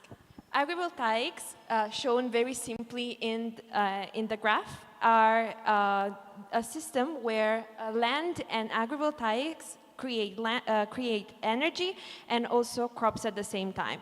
If you can see here on the left, this is a traditional agricultural system where the crops are directly exposed to sunlight, but due to the heat and direct exposure to sunlight, water loss from the soil is really quick, and crops grow in very stressed conditions. But when we introduce the PVs, we can see that the shade generated by the panel itself creates a shade that protects the ground underneath from the direct sunlight.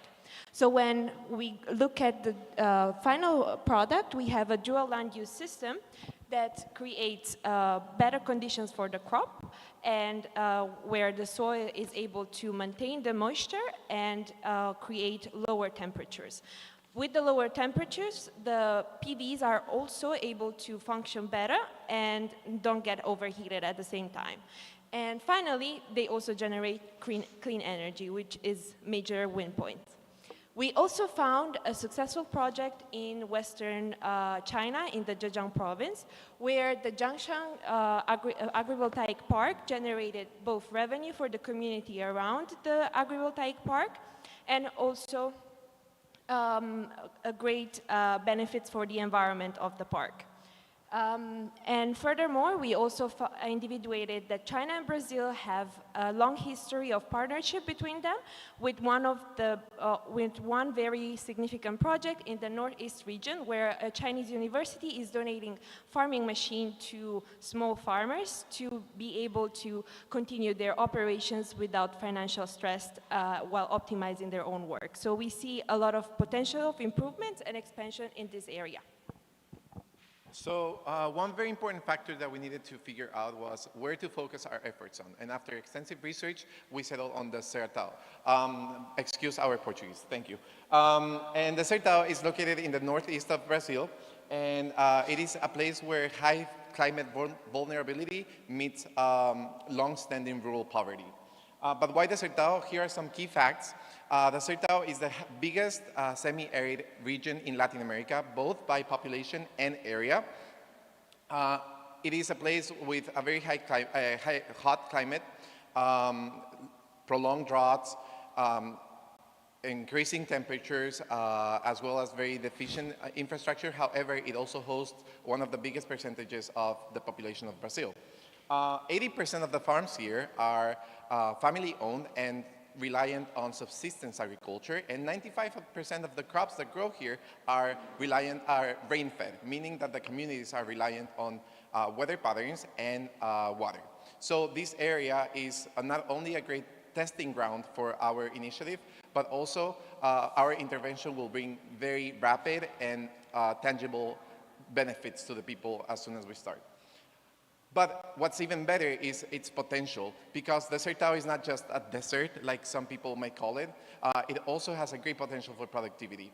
It has excellent solar energy production potential, having one of the biggest solar irradiation indexes in the world, with around 6 to 8 hours of unrestricted sunshine every day, year-round, as you can see here in the map.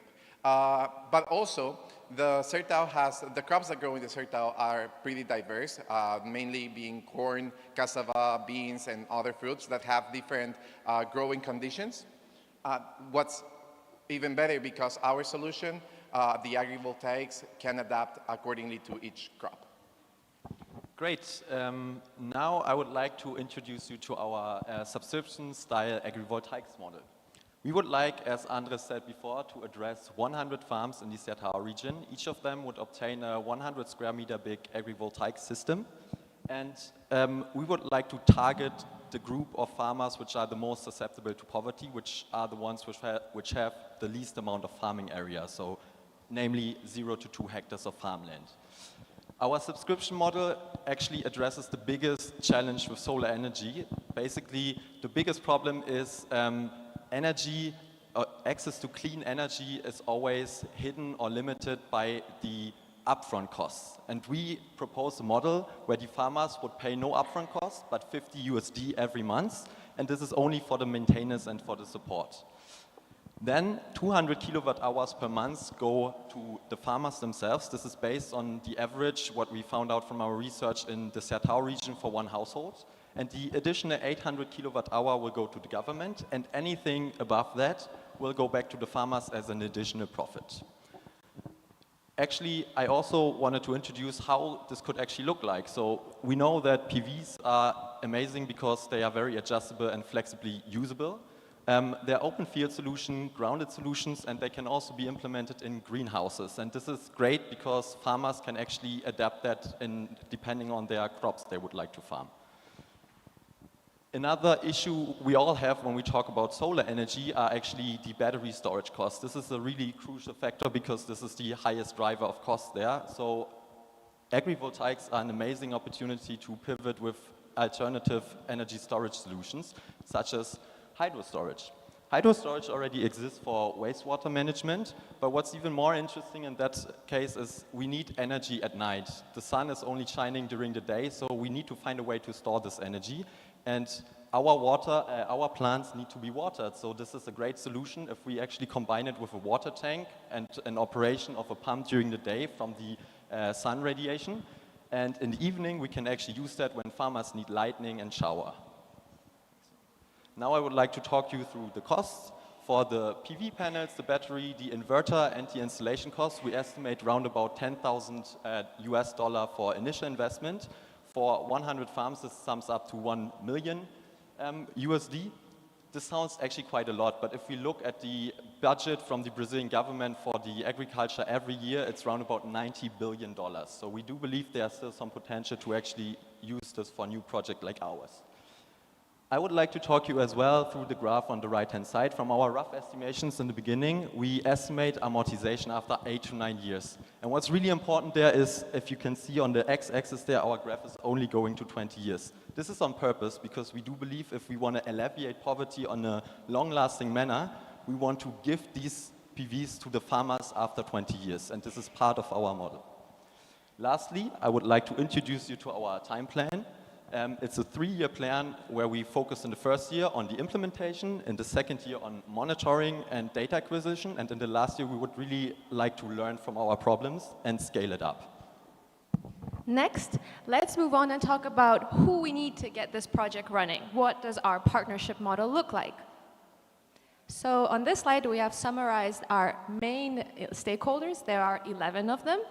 And actually, our project relies heavily on cross-border collaboration between China and Brazil. On the Chinese side, the government and the investors would supply the technical blueprints and the photovoltaic panels, leveraging China's impressive manufacturing capacity and a strong existing experience in the technology of agrivoltaics and PVs. On the other hand, the Ministry of Mines and Energy, as well as the Ministry of Agriculture in Brazil, will provide a supportive policy framework and conduct the initial investment of the PVs for the farmers, which was just mentioned before, is $1 million. With this framework in place, universities from both the countries would then conduct joint R&D to adapt and optimize the project to meet local needs. And on a local scale, a large energy company like Neoenergia would then help investing in grid connectivity solutions and storage, because according to Brazilian regulations, large energy companies like this are required to invest a small portion of their revenues into social energy projects. And finally, local organizations like Caatinga or Adapta Sertão will leverage their existing network in the communities in the area to help select project sites and conduct different suitability assessments. And finally, what it all boils down to is the small farm owners who are the main beneficiaries of the project. Here we conducted a stakeholder matrix, which is a nice visual summary of the role of the stakeholders in our project based on their interest and influence. And finally, it's also important to note that our project has a lot of synergies with existing projects in both Brazil and China that range from the Belt and Road Initiative or Los Para Todos in Brazil. And why this is important is that because it shows that we are not trying to reinvent the wheel. We are amplifying existing efforts and we are contributing to existing causes and missions. And where does that leave us? We are Sverde, and we are model developers and solution architects who try to identify the problems local farmers here have and create integrated solutions that bridge existing global solutions to the local needs. So I would like to now talk about our purpose and why we want to build this forward. The thing is that there are numerous benefits that we can harvest from our initiative, but we expect to not only alleviate poverty, but improve water conservation, mitigate soil erosion, diversify farmers' incomes, as well as just improving their livelihoods. And all of these influence directly to at least 8 of the UN SDGs. So finally, to conclude, I would like to just quickly recap our project with the 5W1H framework. Thanks to Sverde, we will improve, alleviate energy poverty and food insecurity of small farmers in the Sertão region through our 3-year implementation scheme in order to build their resilience and improve their livelihoods. Because thanks to agrivoltaics, we can give 1 land, 2 uses, and double the impact. Thank you very much.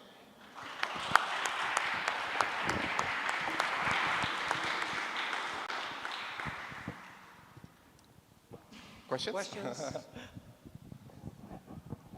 It's a minor question, but not. Maybe it's important for I understand how you will implement this. I'm quite curious how you form this team because I know that you are from different countries and this is amazing, different experiences. But how will you be connected to make it happen? Thank you for the question. It's really nice because we get that question asked a lot. The 4 of us here are doing the same master. We all met at Tsinghua University in China. We're all Tsinghua students, and the 4 of us are doing the same master's program. And we also met our friend Cedric. He is our STEM master. He's a mechanical engineer. We are public policy students, master students, and that's how we met. Mention your undergrads quickly. Bachelor's journalism, international relations. No, bachelor's, right? Bachelor's. Journalism, international relations, economics, and physics. Cool.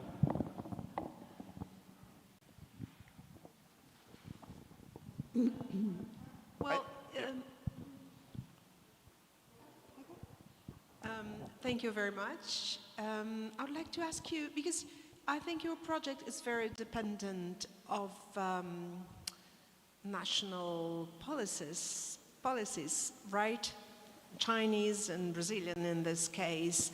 Well, do you think this is a problem that must be solved? I mean, I think compatibility of international policies is a big problem for the feasibility of your project. Don't you think so? If you can go back to the synergy slide, I think this could, in a way, relate to the answer to this question, because, okay, it's okay. Because, as we said before, the project is, for example, very related to the Belt and Road Initiative of China already. This would already align to the policy frameworks that project of the country has they're already in place. And on the other hand, from the Brazilian side, there is already a project initiative called Luz para Todos that is also heavily in action in the region. And I think in this sense, our project wouldn't require a complete new law or a complete new framework for it. It's just a matter of putting it into an existing framework and an existing project and collaborating.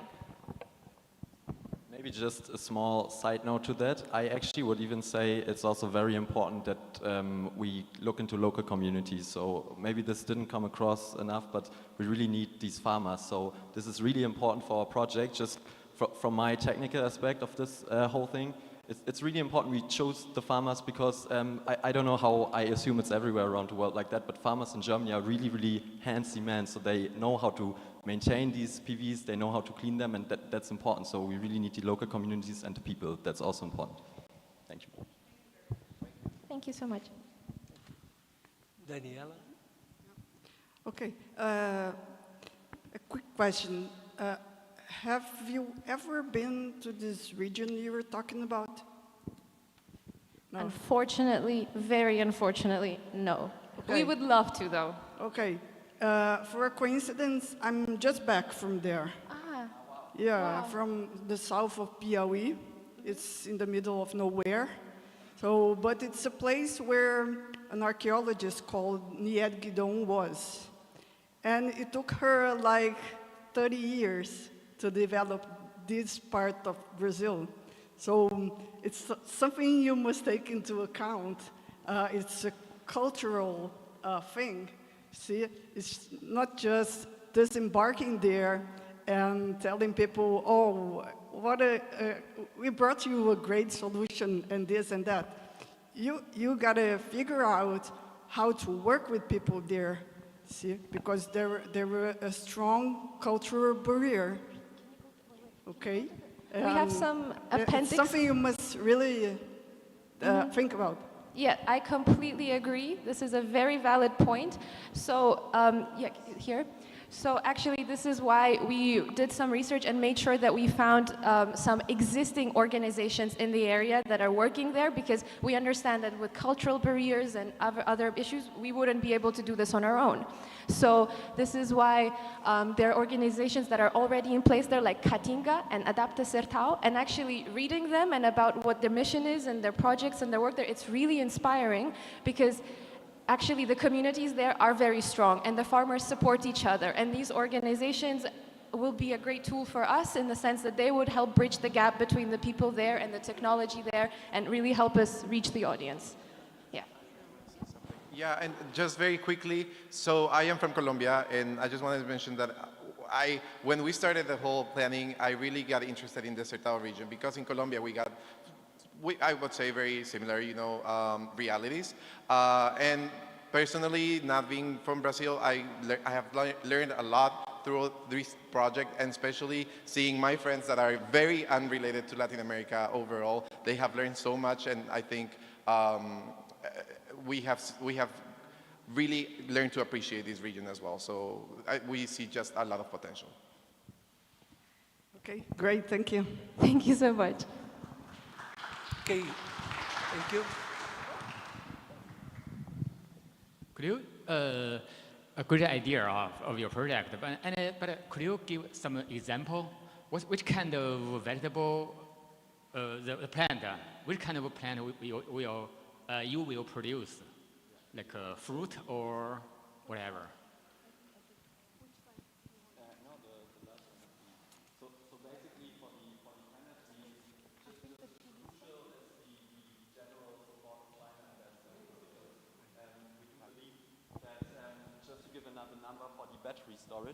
Battery storage.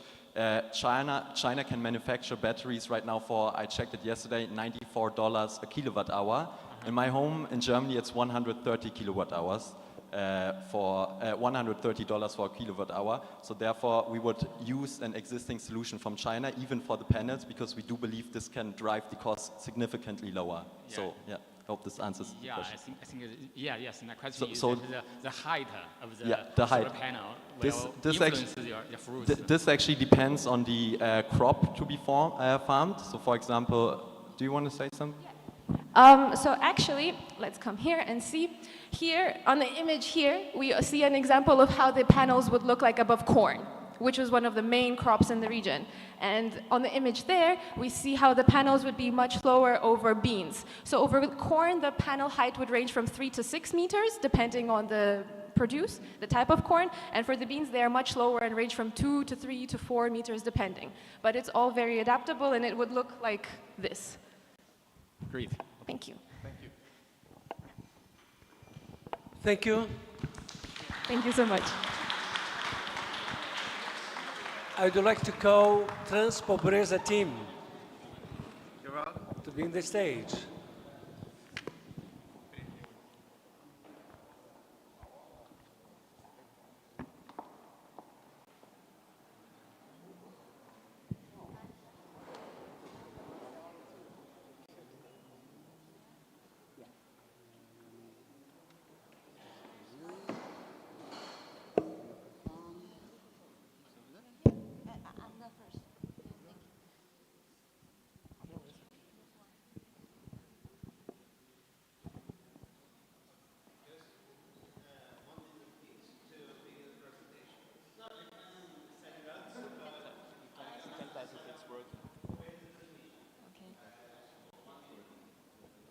So can we start? Okay, good afternoon, ladies and gentlemen.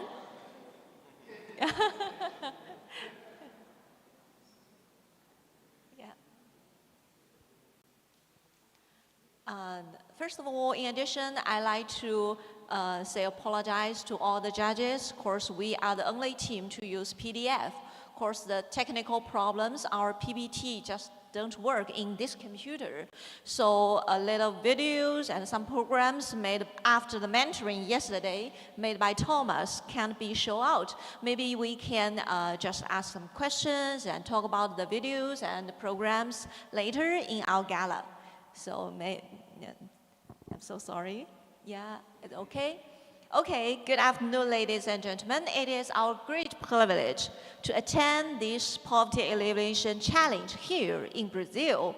And our theme will focus on the coffee bean transport, which we will adapt China's Yunnan Kunshan solution to Brazil. And firstly, please allow me to introduce my team. I'm Wang Lu from Tsinghua University. I'm in the same colleague with the fourth team, just like you asked for that question. And our three Brazilian teammates, that is Diego, Miguel, and Thomas. Now, Diego, and thanks to the 5W and 1H tool that taught by the China Latin American Center, we can modeling our solution to this problem. Now, Diego, this is your floor. So, the cup of coffee might be undergoing a life or death adventure. And why is this happening? It's mainly because of the logistic-related issue. So, first of all, we need to understand what is this problem and what is the relation between this problem and the poverty in this region. So, analyzing that, we saw that the climate crisis combined with the lack of adequate infrastructure hinders the transportation of Amazonian coffee. And we can see that with the roadway impassability. So Rondônia, that is a great producer of coffee, has 90% of municipal roads unpaved. Furthermore, the fluvial routes are vulnerability. There's a vulnerability during severe droughts, and there are intermodal connection failure. This way, they are negatively affect the producers and all the people involved in this process. For example, there are 60% increase in freight costs and $500 million loss per year. Because of that, all the stages related to this process and this transportation are compromised as the Rainforest River, the interstate highway, and also the southern ports. And the consequence of that can be seen at this cost breakdown chart. So 50% of all the costs are related to logistics, according to estimates from CONEB and Embrapa. And only 15% of the total revenue is going to those small producers. So it's a really small number. You know, Diego, most of our Chinese people don't think there would be a drought season in Amazon. Of course, we think that's a rainforest. And it's exactly thinking about this problem that we addresses our problem to the people, the small coffee farmers in the Amazon region. So we can take by example the people of the state of Rondônia, for example, which is one of the states that produces the most coffee in Brazil, yet is one of the poorest states in Brazil.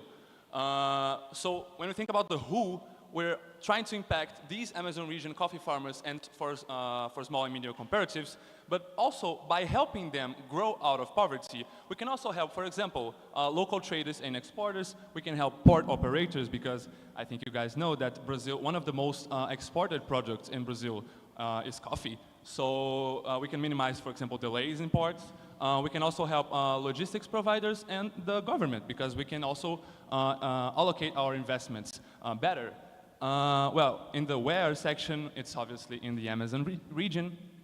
And in the when, we at first thought about gathering a solution for the dry season, from May to October. But then, it's our first solution, our first thought. Right now, we're living a vicious cycle, because we have a very bad road quality that can lead to it's become harder to sell the goods, we have less money to repair the roads, and because of that, we continue to go down on a deeper poverty. Yes, thank you, Miguel. And what will lead to the vicious cycle? Thanks to the statistics and artificial intelligence, we can find three main reasons that lead to the problem. That is infrastructure deficits. The second is climate feedback loops. And the third is policy investment gaps. So these are the reasons that we calculated from artificial intelligence. Artificial intelligence can calculate the results as well as a way to solve this problem that can help us to set a model to make it useful for all the small farmers, the factories, the companies that are concerned in this cycle. And the three pillars are just see in this screen. That first is digital integration of transportation. The second is connection of small producers. And the third is optimizing export roads. So concerning all the factors that mentioned by my teammates before, that is the season, the cost, the time, and the policies. So we should take all the factors into consideration to build a model that can work. What about that in China? Has China found a solution to build that model to solve the problem? Let's see. This is a company emerged automatically throughout this big data era, that is Yunmanman, which changed its name to Full Truck Alliance. This company has listed in the New York Stock Exchange. And this company, you can just, to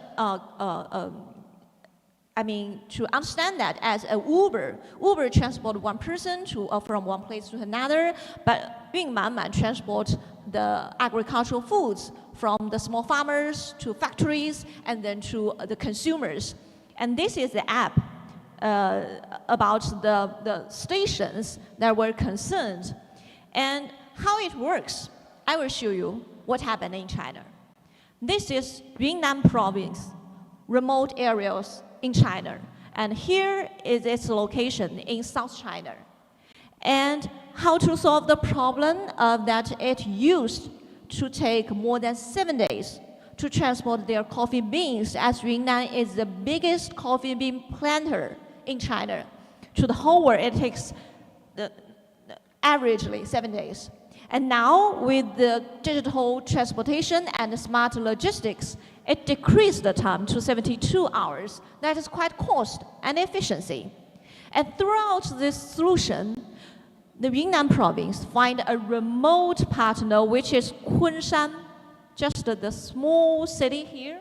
You see that it's quite small, but its GDP surpasses the total Yunnan province, because, just you can see, the Starbucks built a roasting factory, which is the biggest, the largest in the world in Kunshan province, that can help resolve the problem of the coffee bean exportation. And Kunshan is just next to Shanghai, the metropolis, not only in China, but also the world. And so huge profits has emerged, not only to the farmers in Yunnan province, but also the truck drivers, also the industry chain, and also the cities, the consumers here in the East Ocean cities in China. And when we analyze the phases that has happened in China, there are three phases. The first is the emerged Yunmanman automatically, that is the transportation network. And then the green cold chain logistics that can make our agricultural food fresh. And third, just like you can see, we can use our cell phone, just open it. In addition, this is Huawei. And you can see all the maps about where our goods is and how it can be stored and how much it can be sold. So the problem can solved just automatically. And the question is, can it be work in Brazil? I don't know if you guys remember, but I said that previously we had thought about a solution for the dry seasons. But then we asked ourselves, why not make a solution for the whole seasons? In other words, that works anytime that we want. Yes, exactly. Here in Brazil, for the coffee beans, we have 3 main routes of the exportation. We are going to focus here only on the terrestrial routes. So, 1, from the north region to Brazil, to Chancay Port in Peru. Second one, to Belém, via the Madeira River, and to Santos Port, which is the largest port here in Brazil. Each and every port and every possibility has its upsides and its downsides. For example, Chancay Port is optimal for Asia and USA markets, but it's in Peru, it's not in Brazil, and we can have problems with political instabilities or something like that. Belém Port, it's super cheap to get to Belém Port, but we are river dependent because we need the Madeira River to transport all the coffee beans there. And Santos Port is the biggest port in Brazil, but we have frequent delays and it adds costs to our transportation. Here you can see a cost breakdown, and I want to mention 2 quick things. Here to Belém, you can see it's $8 per ton. It's super cheap to go across the Madeira River, but we are river dependent, as I said. Here to Chancay Port, if we decide to use truck, it's cheaper to go to Chancay Port than to Santos Port, but you have to remember, Chancay Port is in Peru, not in Brazil, and we can have problems with that. So you can see we have a lot of things to consider when choosing a route to export the coffee. That's why we created Bean Route. Bean Route is going to be an easy-to-use application that uses fuzzy logics. I don't know if you heard about fuzzy logics, which uses fuzzy logics to calculate the best way to transport the coffee beans from the small producers to the consumers. This way we can cut losses, minimize risks, and raise profits for the one who need it most. So we have a lot of data set that we need to input in this model. So, for example, what's the condition of the Madeira River? What's the condition, what are the costs in the Peruvian port? What's the price of the beans? How much coffee beans do we have? This is all relevant data that we're going to input into our computer model, our mathematical model. It is going to process and give those small farmers exactly what they need to do to raise their profits. This is, given a data set, they will receive like this. They are going to export to China, 60 tons. They are going to use Chancay Port in Lima. They are going to use the Interoceanic Highway. You see, they receive everything they need to do, everything they need to do to have a profitable operation. They receive from this program right here. Okay, so with the mathematics program, we can see our four stakeholders can benefit from this model. So we can build a cooperation framework for stakeholders. There are small farmers, communities, transport companies, governments, maybe later coffee bean alliances. And as you may notice, last week China and Brazil released a big news that China will embrace 183 Brazilian companies which concentrate on the coffee beans to the world's biggest consumer, that is China, because China is the biggest consumer of coffee beans. And so that all the groups that are concerned can earn their benefits. So we are unblocking world's pipelines. That is, use Chinese wisdom and Brazilian resources to rebuild global coffee hegemony. Thank you.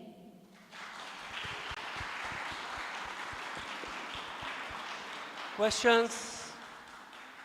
If there is someone before, no? Because all the time.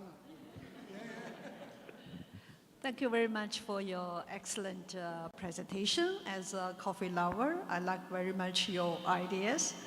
But at the same time, I would like to ask, do you know that China is collaborating with Brazil and Peru to build a continental railway connecting the 2 ports, one in Peru and another one in Brazil?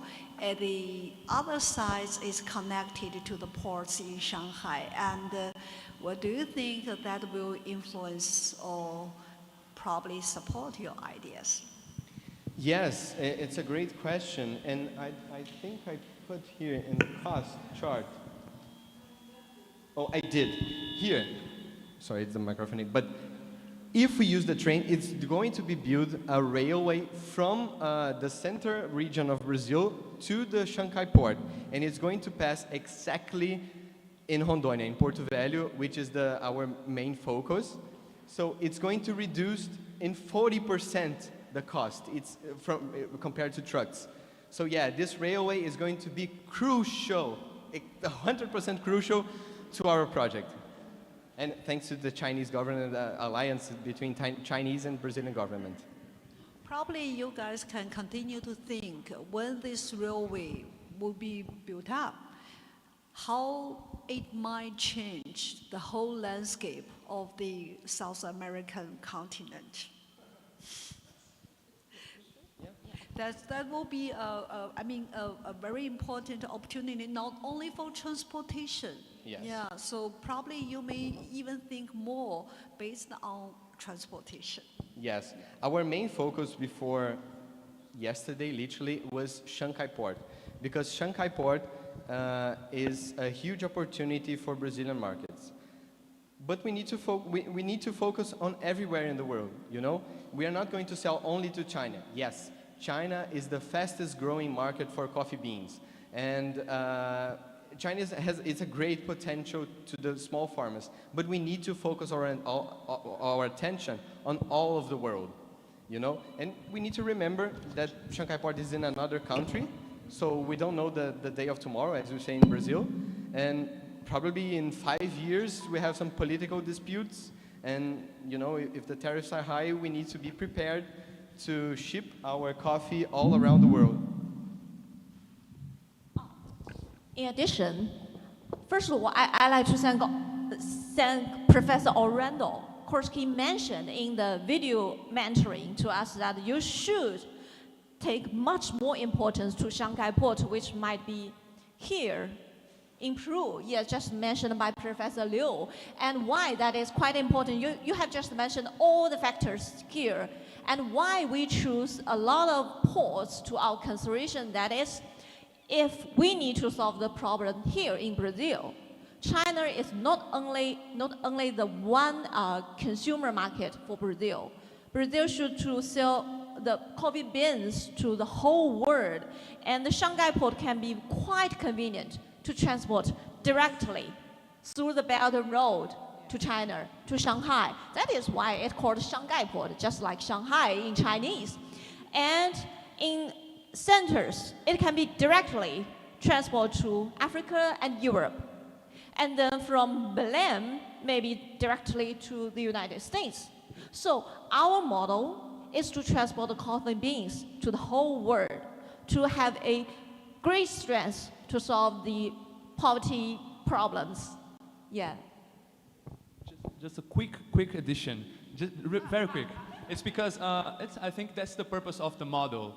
If something changes, for example, we have the model, we have the mathematics for this, we have the equations for this. So we are prepared for these kinds of changes that you proposed. So I think that's why our model can be worked out in most of the situations that we are expecting to. Well, thank you very much. I think the question of my colleague and your answer, it's very convenient because we are living now in a new commercial order, you know very well. Yeah.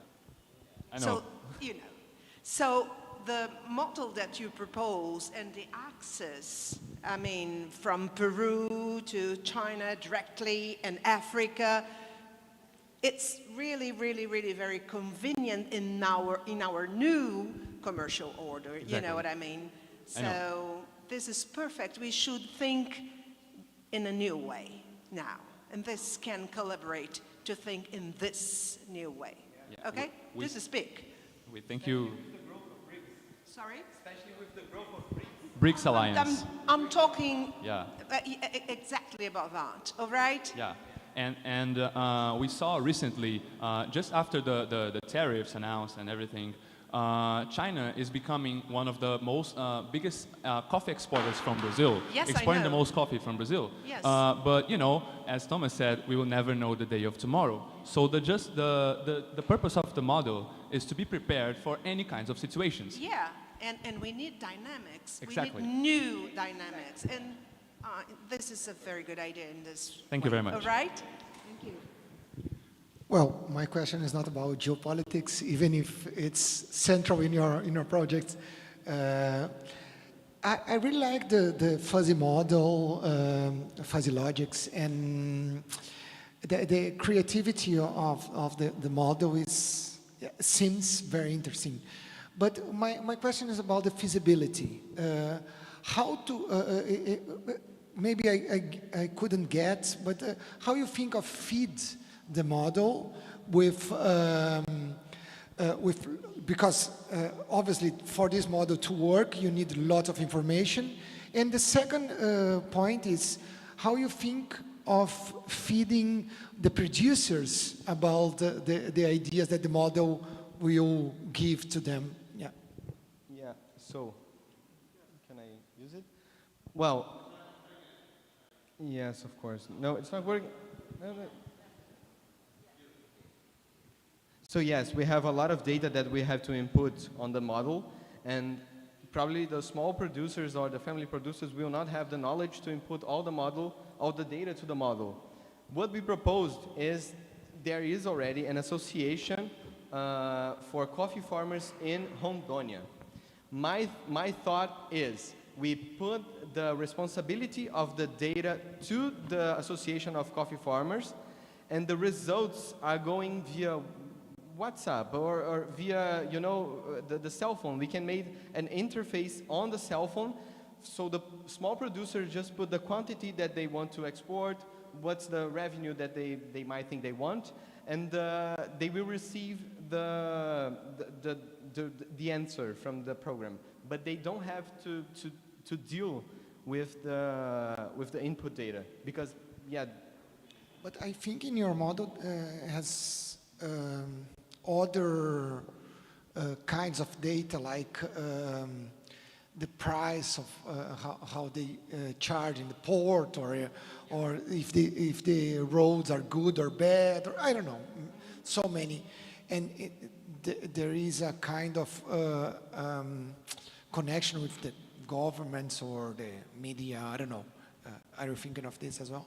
Yes, so this is all made by the Coffee Association from farmers in Rondônia. They are the central controlling persons. They are going to feed information to the model, They are probably persons associated with the government, especially with the local government, And for example, the conditions of Rio Madeira. You can literally enter the site of Rio Madeira, because they have a website, and it's going to tell the height of the water, Perfect. So, yeah, the association. Thank you. Any more questions? Thank you. Thank you, guys. Thank you. So, our last group, Chinlex, please.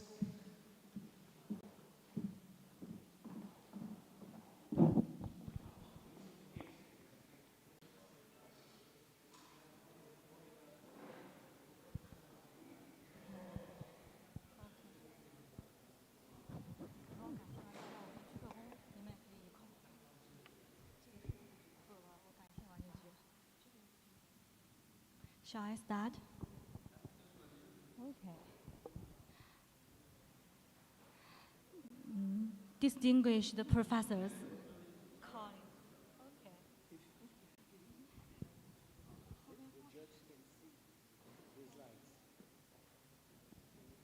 Is that okay? We stand here.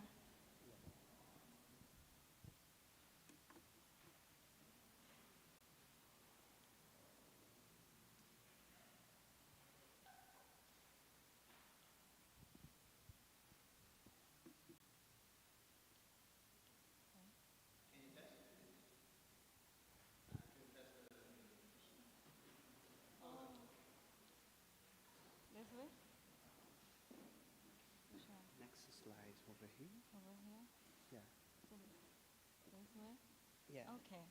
You want to put my computer over there, because the receiver from this. virtual computer? Yeah. Okay. Yeah, understand. Okay.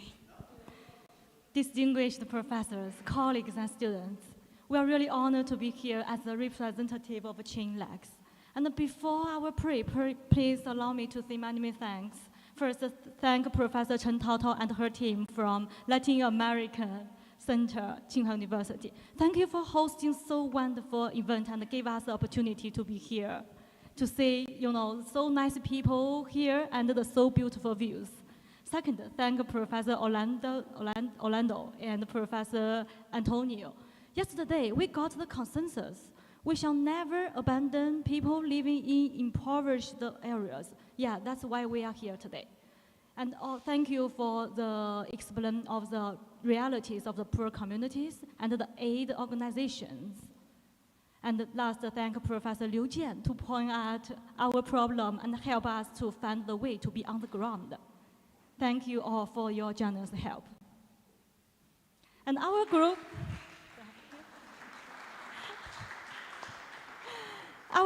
is about Chinlex addressing the poverty of access to legal services in Brazil. And we are an interdisciplinary team from China and Brazil in AI law and international relations. I'm Yulu Jin, a postdoctoral researcher in Tsinghua University School of Law. This is Larissa Chen, PhD student, and Jiayu Ma, master student in Tsinghua University. We also have Dennis and Maria from Tsinghua and the University FGV. However, due to other urgent events, they can't come in person, but they will attend online. And next, the content of our project. Thank you again for everyone staying to now to listen to our presentation. I will be trying to be quick so we can finish. And so we use a tool called 5W and 1H. Why, who, when, where, and how. So what is our problem that we want to state out is that the lack of access to legal consultancy service is a big problem, not only here in Brazil, but in all Latin America. In Brazil, according to the bank, to the World Bank data, Brazil poverty rate in 2024 is 20.9%, which is 25% of the population. In exactly numbers, will be equivalent to 52 billion people that they don't have access to legal ads. So what are the main problems that the lack of access to legal ads can cause to the vulnerable groups? The first we can see is the lack of land and housing ownership rights. It's a very serious problem here in Brazil. And we also have the lack of legal identity problem. Many of the poor people in the communities, they don't have even access to issue their ID or certificate of birth. And also we have limited access to justice. Those kind of problems that I point out can lead us to a vicious circle of poverty and legal ads. By poverty, we can see the economic hardship and lack of resources can lead to the lack of legal ads, inability to access to proper legal assistances, and those things can increase the crime and rise the criminal activities. And finally, we can see that this can be further entrenched in poverty. So without the right legal support, the crime will increase, and the increase of the crime is increase of poverty here in Latin America. How can Chinlex help us? Is that it can support vulnerable people as soon as possible by providing real-time legal support. Also, it can help us to secure rights by accessing social protection and navigating frameworks that they cannot do it before. So why we should implement Chinlex here in Brazil? Because we also have in Brazil other legal AI applications such as Synopsys and Victor, but they are not for free and they are not mostly accessible for the general public. Instead, Chinlex can not only cooperate with the courts and procurators, but also it's designed for free. Okay, I'm sorry. So instead, Chinlex can not only cooperate with courts and procurators, but also design for public for free. Here, my colleague will explain how the application can be worked.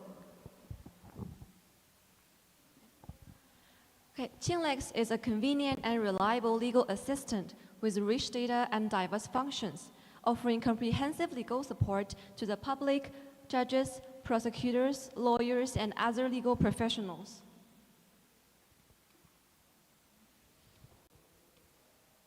Okay. And it consists of several layers, and these layers serve services, applications, user-specific needs. During each interaction, a user raises a question, and the system will reframe this query to a comprehensive legal issue. And then, retrieval augmented generation is employed to collect relevant materials. It searches data from the database, which is annotated all by our research group. And prompt engineering teaches the LLM the legal knowledge, and it will answer questions based on these materials to ensure accurate references and mitigate model hallucinations. For example, if an employer wants to get his compensation back, but he has not got a labor contract, he will ask the Chinlex, and the answer will be constructed into the 5 parts, that is, legal basis, legal analysis, evidence preparation, relief channels, and follow-up question mechanism. Additionally, we support the voice consultation. We select the field and conduct voice consultation, and then generate the legal opinion. And this is our website.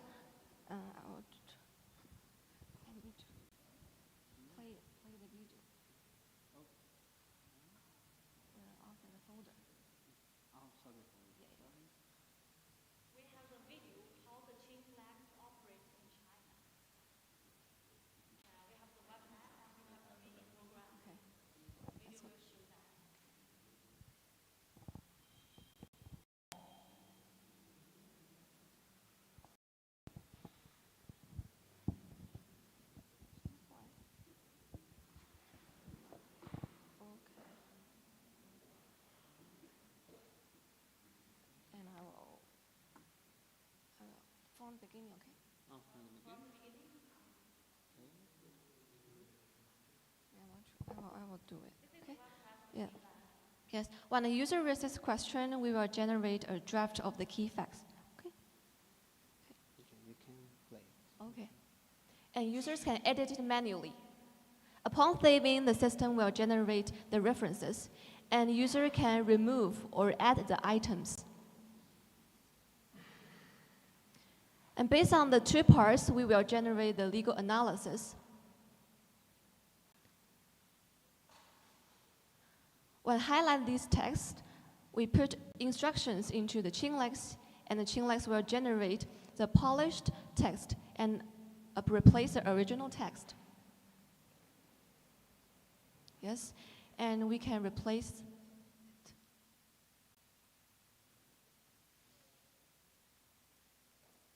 And finally, based on these 3 parts, we will generate the legal solution and finish our legal document. Okay, that's okay.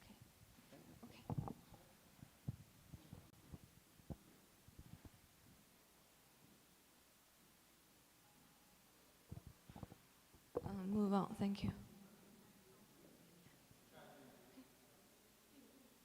Okay. And this is our timeline. Also, we have achieved a series of achievements. For example, the copyright, the patent, and the publication of the top-tier computer science conferences, and the prestigious computational law competitions. We have close collaborations with many institutions, including the procurate, courts, judicial bureaus, and university legal aid institutions. Well, our Chinlex has been deployed as an all-in-one terminal at our partner institutions, so the public can go to the places and get free legal consultation. Okay.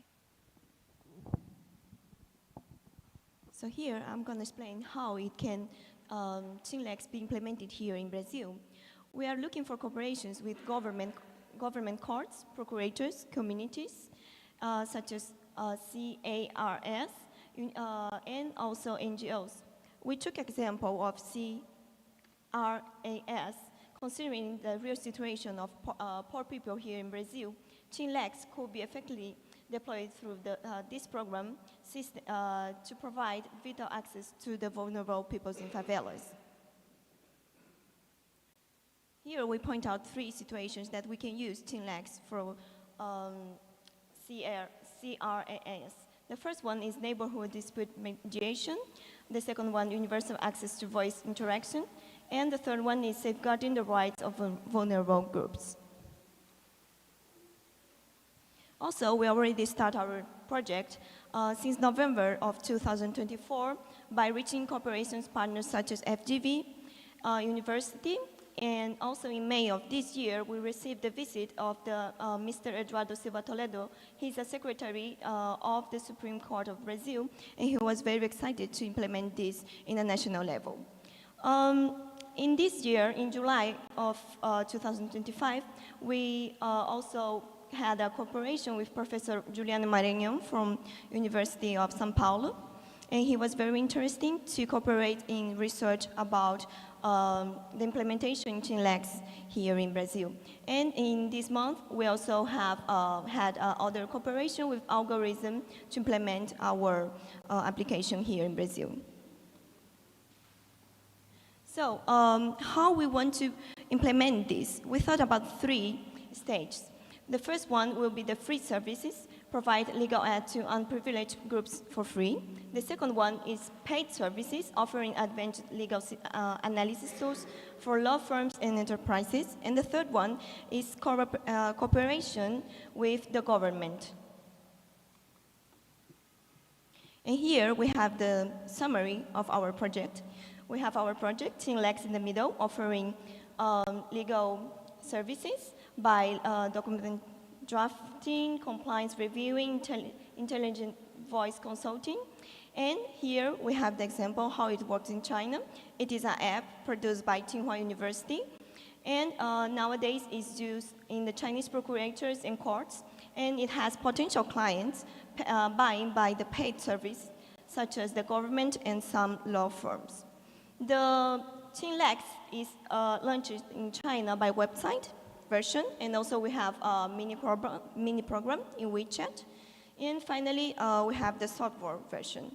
How it will work in Brazil? We are targeting poor areas, and we're targeting like a low-income people, informal workers, to try to reduce their lack of knowledge in the legal consulting areas. And finally, we are trying to launch this in a website model at the first stage because, as we know, WeChat is only a Chinese application. It's not working here. But now we thought that we can launch this in a website, and it can be working something like a legal ChatGPT here in Brazil. So thank you very much. Thank you for your time, and we're open to questions.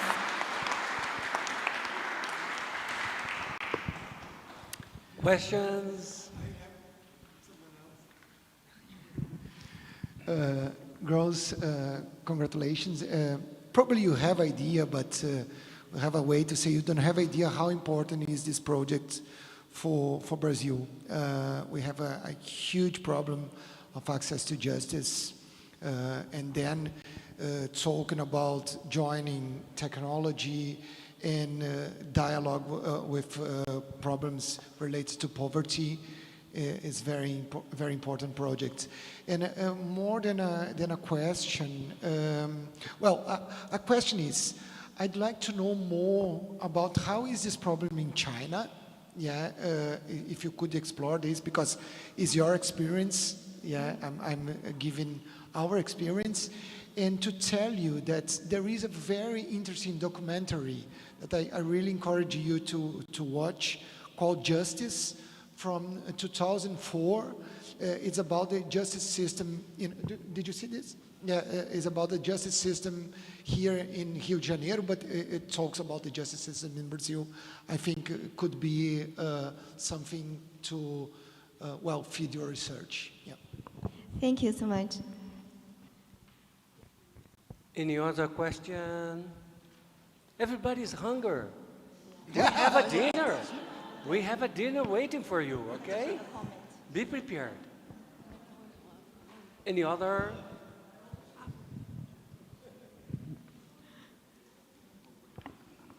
Hi, thank you for your presentation. As he already said, that's a very important issue you were addressing here in Brazil. You showed that there are other solutions, and my question is, why your solution better than the others? Can I answer this one? Thank you for your question. My name is Larissa. I am a lawyer here in Rio de Janeiro as well. So I had my undergraduate here, and I worked for a law firm for a few years before going to China to do my PhD and master's degree. So why we don't use the AI, legal AI that we have here in Brazil? Because most of them, they are not that developed. And also, they are not for free for the public. They are paid for like big firms, institutions. They are not offered for the public to have those kind of access. So why Chinlex? Chinlex, it's application that we will offer for free for the public, so everyone can access. So this is the main difference between why not using the Brazilian AI and why using Chinlex. Thank you. Okay, thank you. Well, thank you for your presentation. Well, I'd like to say that criminality and, and even law is different from China to Brazil. I mean, this is, for me, it's a big problem, even for the people, I mean, the imaginary of people about crime and about the legal system is different. So how can you deal with these big differences between, I mean, sociologically, how can you deal with this big difference between China and Brazil in this case? I mean, in the transportation of the model, right? Yeah, so I believe behind the model we need human interaction. And the human interaction that we are trying to do here is cooperations with universities here in Rio de Janeiro, legal tech companies maybe, and other research centers in São Paulo. So that's the behind scene that we can do to reduce these differences between China and Brazil. Yeah.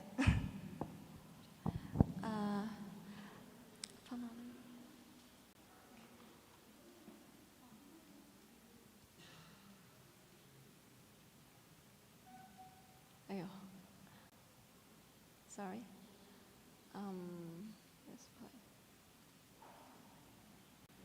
Yes. In this slide, we say that Chinlex is equipped with laws, regulations, judicial documents, and legal book resources in China. And we do the human annotation based on this. So I think in Brazil, we can collect Brazilian laws, regulations, judicial documents, and the legal book resources. And we can do the human annotation in the same workflow. Yeah, then that's my brief answer. Thank you. Okay. So, thank you.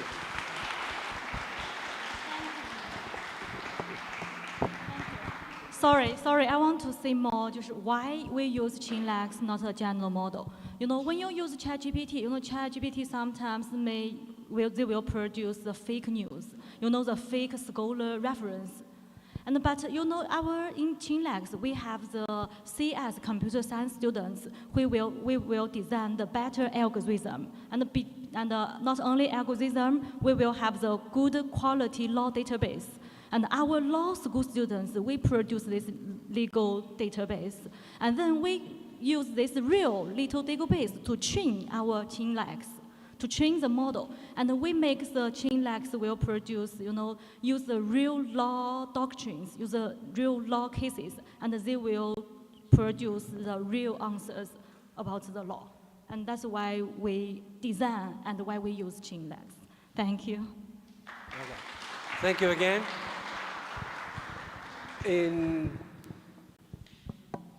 Okay, direct continuation. We finished the competition. And now I would like to call Ferro Viva is the winner team, right? No, FAM said to me that you go to present.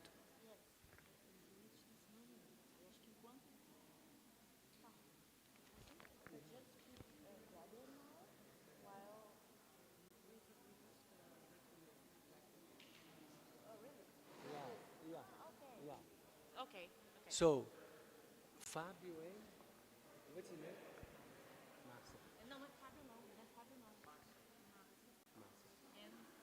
Marcia. Okay. Please. Marcia e Itai. Okay. Okay. The presentation is the winner team last year. Okay? A Márcia ganhou ano passado, mas com outro projeto. Esse ano é o projeto que ela submeteu esse ano e que não foi finalista. Okay. A Márcia ganhou ano passado. Okay. So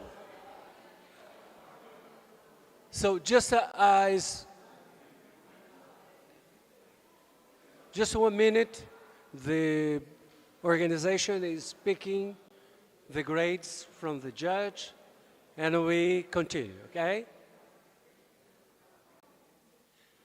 Okay, I would like to invite Marcia was part of winner team last year, but they are present their work they compete this year. Sorry for my confusion. Okay, please. You take the micro wireless, please.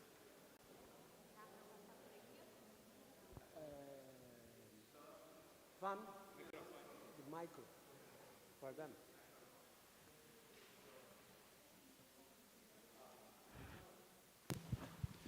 So, hello, good night. Thank you for...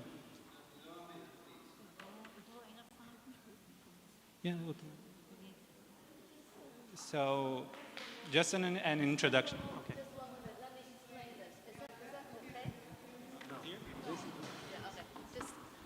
Let me explain this. Actually, we only have 12 winning team, okay? But every team have the potential for the future. So there's... Thank you very much.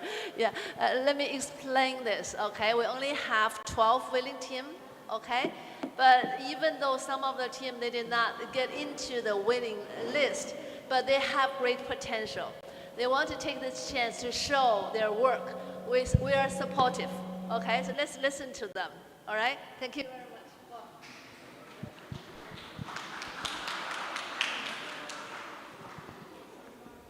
So we would like to present our project and maybe criticize it as well and see what we could have done better, because we're not finalists here, but we thank the organizers so much for the opportunity to present our project and maybe develop it a bit more.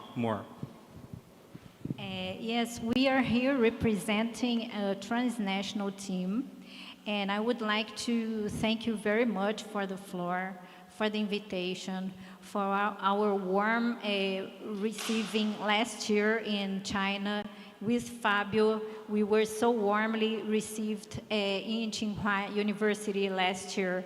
And this year we had this challenge, this marvelous challenge, to work with people from other cultures, other countries, other time zones. And please, yes, you can see our transnational team. Bai Hui Kai, she is a postdoctoral degree from Tsinghua University. Camila Garrido, she's working in her psychology undergraduate degree in PUC, Chile. and Catalina Spinoza is also an undergraduate psychology student from PUC, and we have done a lot of meetings and mentorships, and we were, I beg your pardon?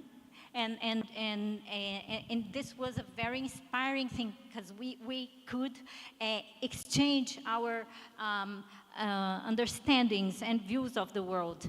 And it was a very unique opportunity. So we would like to show you a little bit of our project.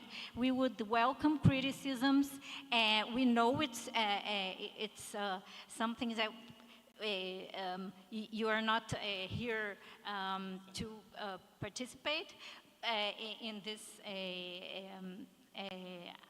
idea, but we would like to share what we have done so far. What was our motivation?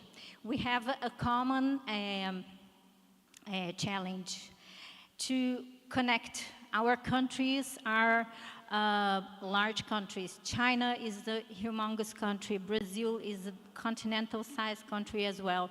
Chile has its geography and has a challenge in connection, mobility. And we are centering our problem in the mobility of people, not commodities, not goods, people. How can we make people move, get to the other side of the country, meet their friends, their families, get to markets, get access to culture, and this was our motivation. So in this sense, so what is poverty in our project? Is this mobility insufficiency that leads to geographical, economical, and social isolation. So in a huge country, we have this difficulty of getting to places, of getting to markets, of getting to hospitals, to universities. So we have this scarcity in mobility. I think it skipped. Yeah, it skipped. Okay. So just for a reference, we have here, it's skipping, can you go back to the, yeah, this one. So we have for a reference a map of China and a map of Brazil. They have quite similar extension area of the country, but for comparison's sake, you have in China 160,000 kilometers of railways, and in Brazil you have 33,000. So 1/5 for the same area of the country. So, and beyond that, can you, I think it's always skipping one slide. So beyond the fact that you only have 1/5 of the railroads, you have 10,000 kilometers that are basically not being used at all by companies, by the country, by the government, at all. So we have a reference here for the railways that exist, but only 2 of them, I can't reach there, but only 2 of them have passengers traveling. And from both of them basically have at most 2 trains per day. So they can't move a lot of people each day. So our main focus would be in the region. Oh, can you go back to the one slide? Yeah, this one. So this is a map of the railroads that exist in the northeast region of the country, one of the poorest regions of the country. So you have the red line. The red line is the only railroad that is being used in the region. All the blue line is not being used. So most of the lines in the region are not being used. Go back one. Yeah, so our focus was in the northeast region, and we had to try to focus our project in specific places. So we chose Piauí. I think another group also presented ideas for implementation in Piauí. And our focus there was because, if we go back one slide, We have here the railroad that is being used passes through this state. And the railroads that are used for passengers also share with companies that have commercial intentions. So this is a possibility for you to get a train track that is being used for commercial means, for you to use it for transporting passengers. So one of the main focuses here would be for example, you have Teresina, that is the capital of the state, and it has a lot more resources than other counties in the area.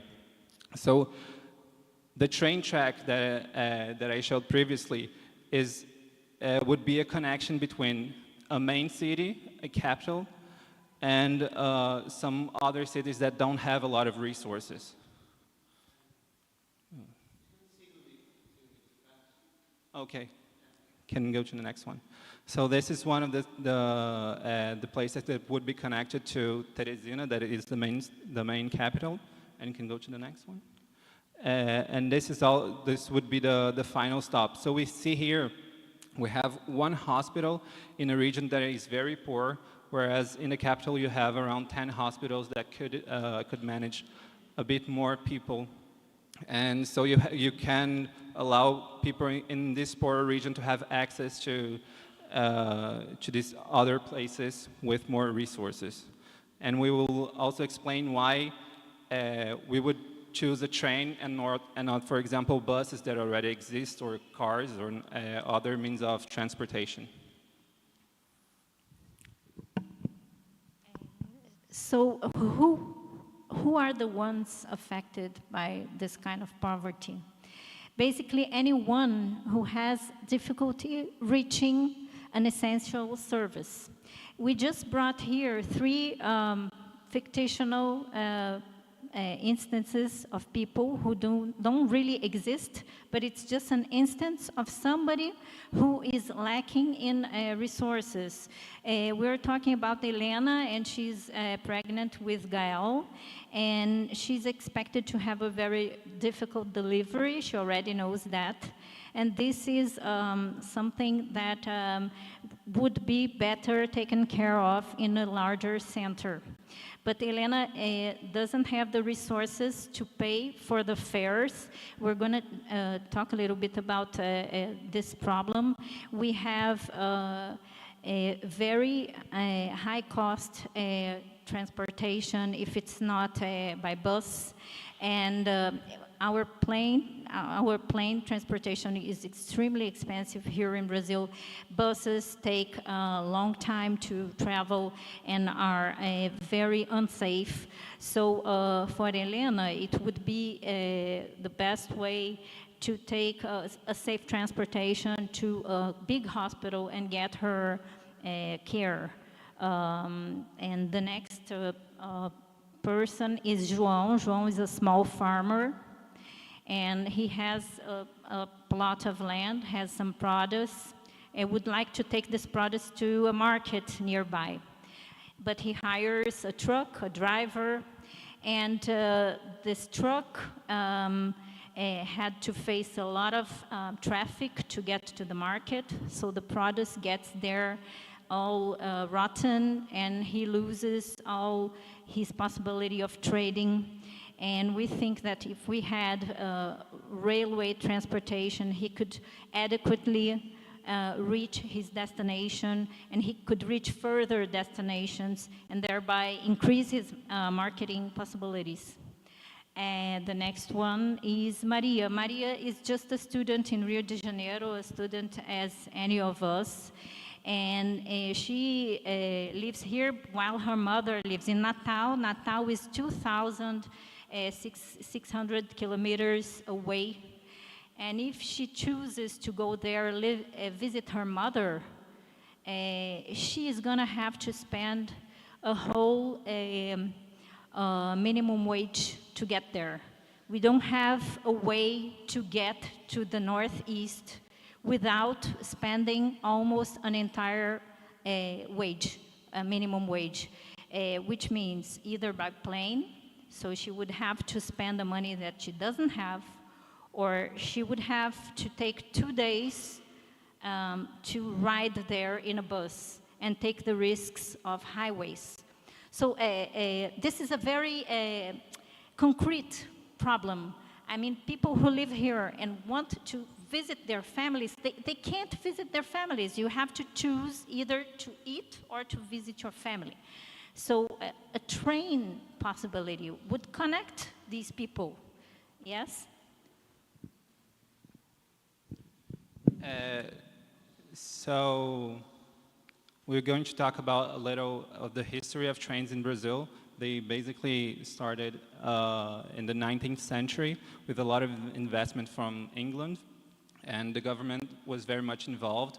But when the 1929 crash happened, the state wanted to divest from, take away its investment from these tracks, not to lose money. So it invited private companies to manage. The state continued to manage until like around 1950s, where the government wanted to focus more on railroads to develop this type of industry and to incentivize the creation of labor in automobile industry.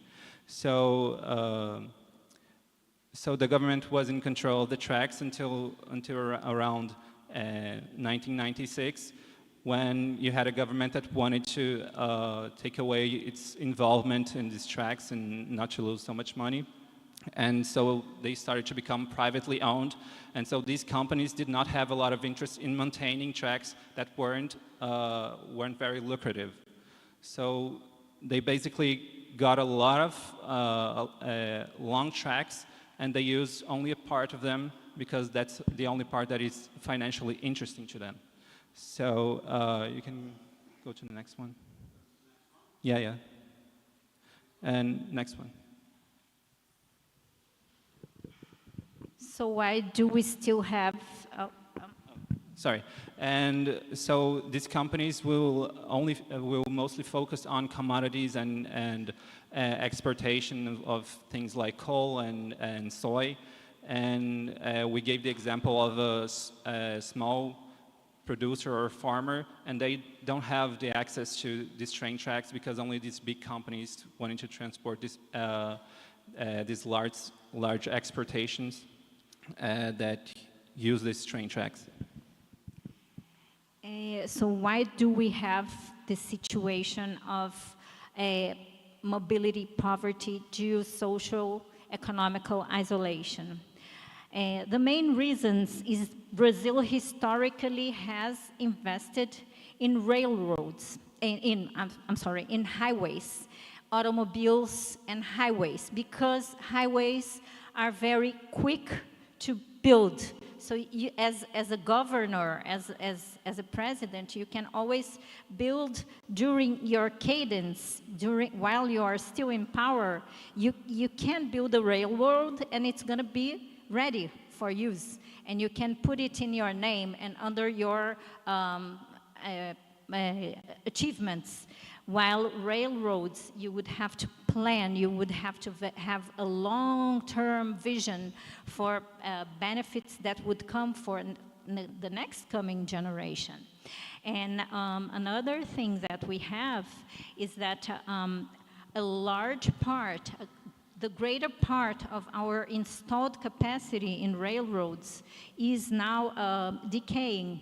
So we have this happening right now, while we have around 33,000 kilometers, only 2/3 of it are still viable.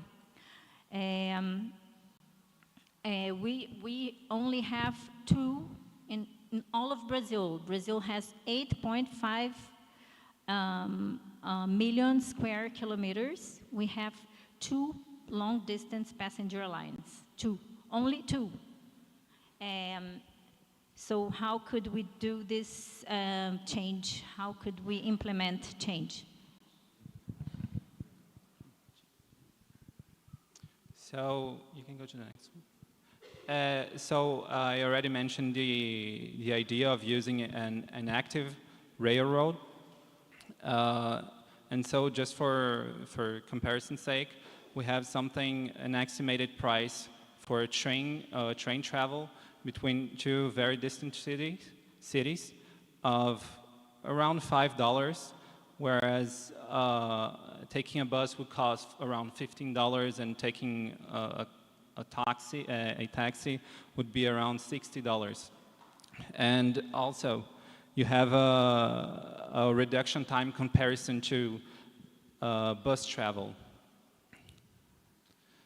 And so we have all of these benefits that we want to bring to different regions and for different purposes that we already mentioned. You can go to the next one.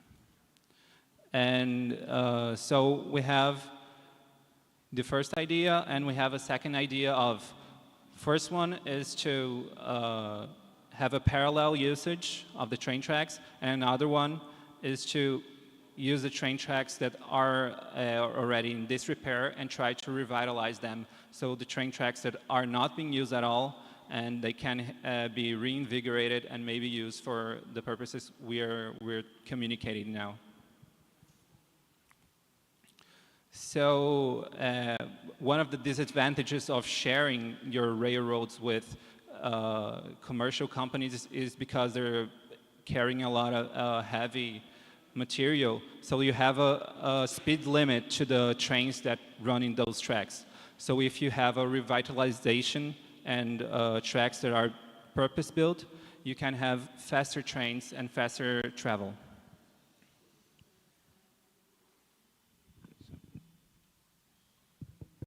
So that's one of the big issues. Who would be willing to come with the fundings for these kinds of ideas? We know that it's a very large endeavor. We have been inspired by China and Chile, because China has been doing such a great job integrating its country, and Chile has recently been doing this as well. So we were very greatly inspired by our colleagues.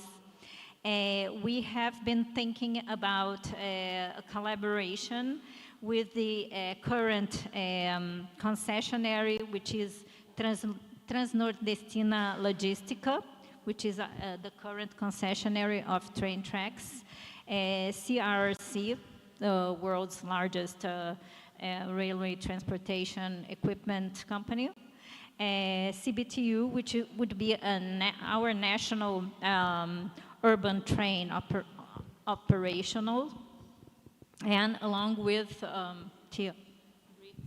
BRICS, Brazilian government, and the Brazilian Bank of Development.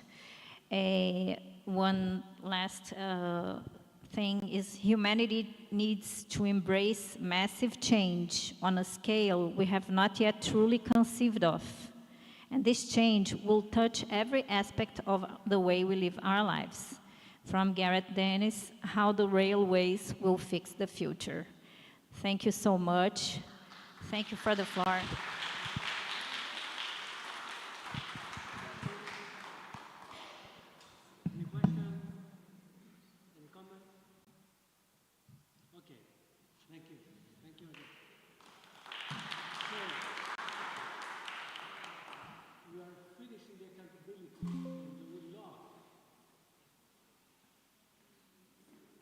Provide to you.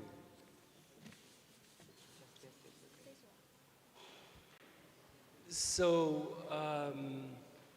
we can start our awards presentation.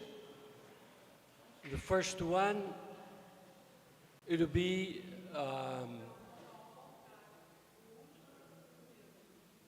but just explain me, special recognition award is the first. Come here, please. What I should call? Is the bronze award the first one, right?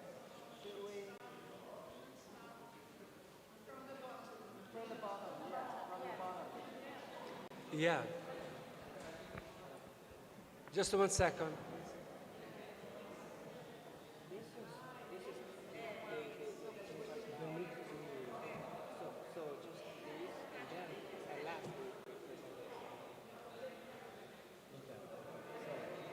Just to present and call the people to give them for these people. So, do you think it's now is a good time or do you think so? We can give.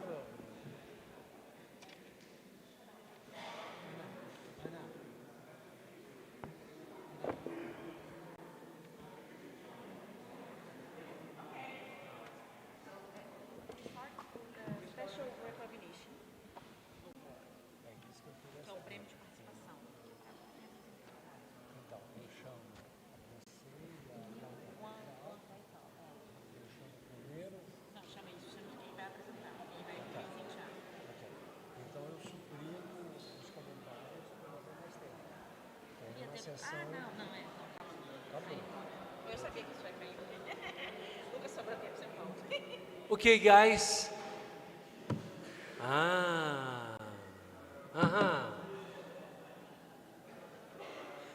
But first, I would like to invite Miss Wang Haitao and Miss Paula Carvalho. Yes, please. Miss Haitao, to give the special recognition award to Ferro Viva.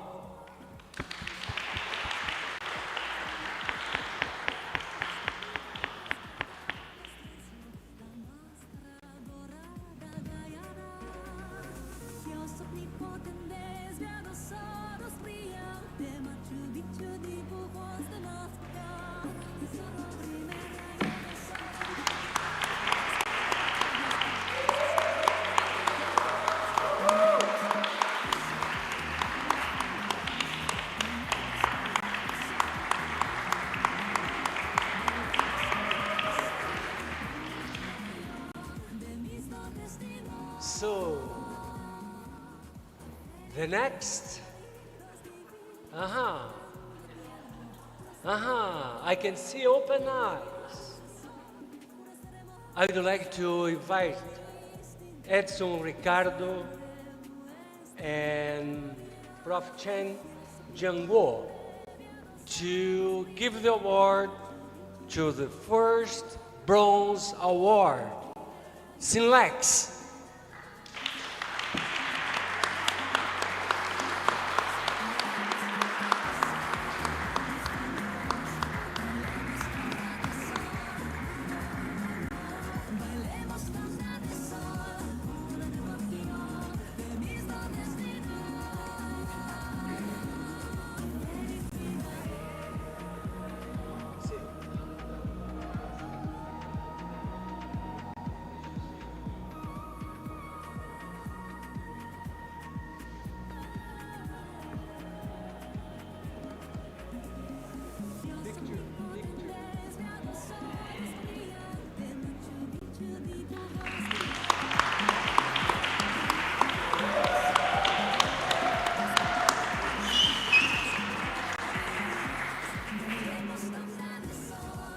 And now,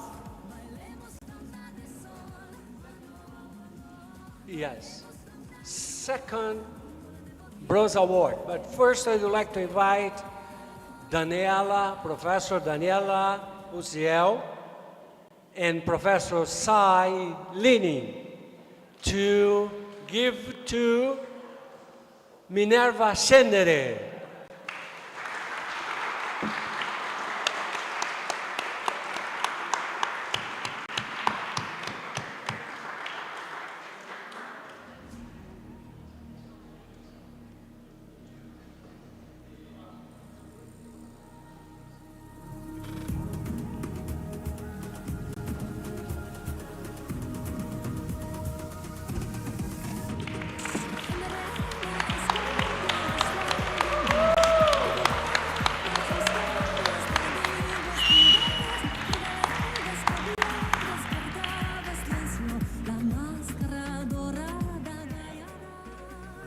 Thank you.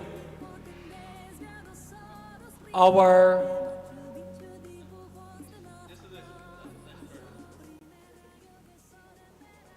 in continuation, our third bronze award, I would like to invite Gabriel Goldmeyer and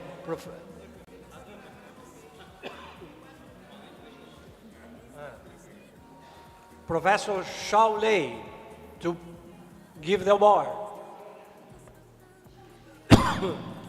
Sorry. To integrated workshop, please.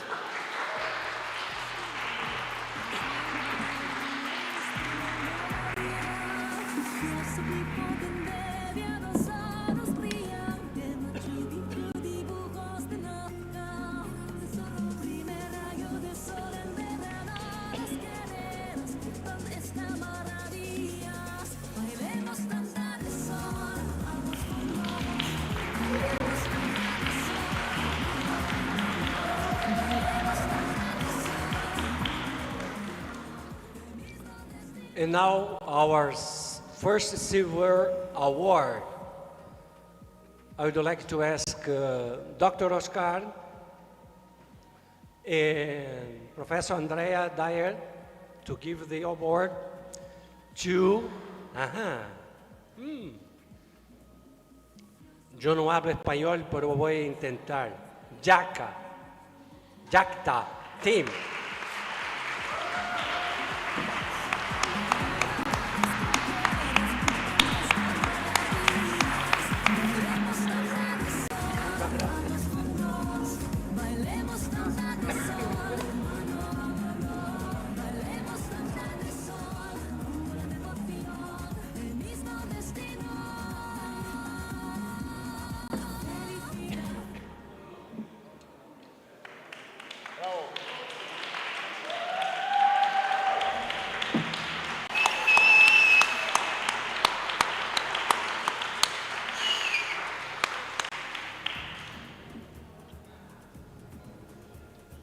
Gracias, muchas gracias.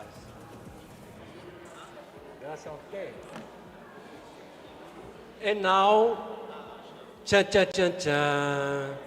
second silver award. I would like to invite Professor Liu Jian, and I will invite myself to give the award to Transporesa.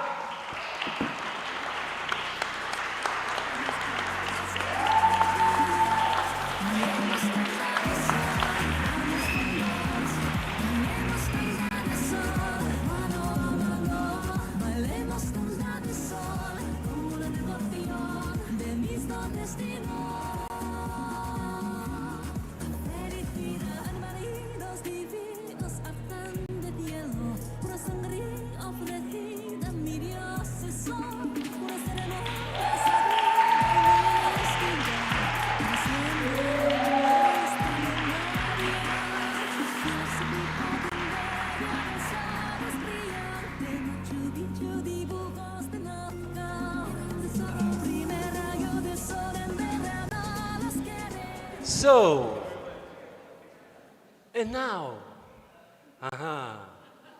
first place, open eyes. I invite first Professor Ana Célia, Professor Chantal to give to Sverde. Woohoo! Gold award winner.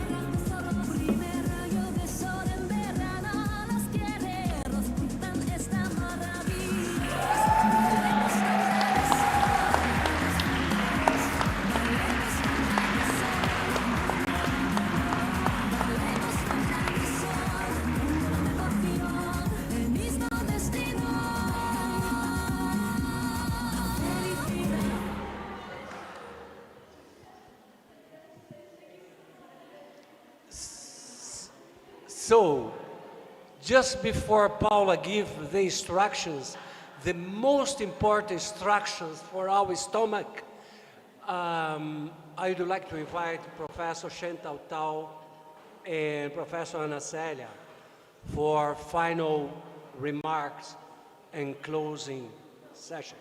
I have a news for them. I have a news for them. Okay. Please. Yeah. We have news. Before we invite Anna to deliver her final remark, I have a news for you, okay? And this news is exactly for the first position of the bronze winner. The thing is that actually this year, we invite the Las Bambas, only one company participant join us for the competition, right? Actually, they are big, allow me to say this. One, they become one of our organizers. Two, they want to participate in this, okay? I say welcome because I really want to invite the company with a sense of social responsibility because they are facing the real challenge. They want to take care of those type of challenge themselves. So I think bringing in this type of company can bring us more closer to the reality, okay? And they have done a good job. You have already seen that, right? But at the same time, they are only the big contributor rather than taking any kind of resources from this program, okay? So the Las Bambas, they're gonna finance their own team to go to China, all right? So they give the chance to the first position of the bronze winner, okay? So the Brazilian student was in the first position of the bronze award winner. They also have 100% financial support to go to China.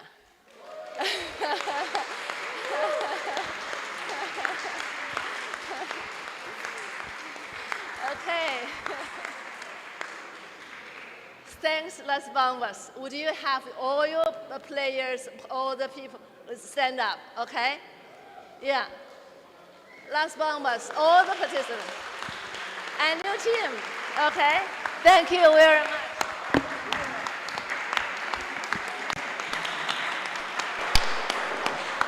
All right, thank you. So I'll give the chance to Anna. Okay. Well, can't say, really, it was such a gorgeous competition. And I want just to finish this by saying some words. And unfortunately, I need to read because I can't, this is for all my participations. I really need to prepare and need to read. So I'm going to read. Why is this competition brilliant? Among the all possible answers, I will select 3. First, reducing poverty is one of the most effective means of diminishing all vulnerabilities. The projects presented by these courageous intercultural teams have demonstrated that it is indeed possible to propose concrete solutions, embodying a deep commitment to the poor and to their communities. Second, this is a common goal that unites the Global South, integrating people under the shared horizon of common prosperity. The projects reveal the possibility of bringing together students, professors, governments, and enterprise to develop innovative solutions capable of addressing a concrete problem that demands action. And third, it is future-oriented, which is precisely why it appeals to young people, the generation that dreams of living in a better world, a world they can actively help to build. Thank you, all of you, for this wonderful 3 days competition that made us, all of us, so happy. Thank you so much.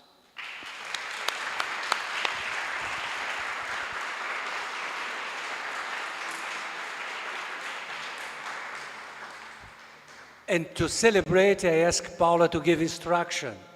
Aha, this is the best part. Yes, so now you are all invited to our dinner at Fogo de Chão barbecue house in Praia de Botafogo. So let's all go there. Yeah, fun. Will we have transportation or no? 1 minute. I'll also add 1 minute. Actually, we need to thank Envision Group for this wonderful dinner. Okay, they're not here, but we also thank, it's the same, okay? Thanks, Envision Group.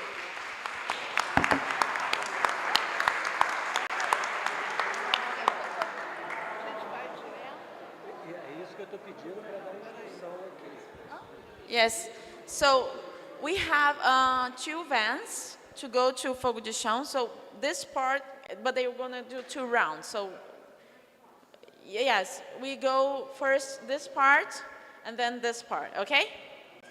Okay, so. Thank you, everyone. See you next year.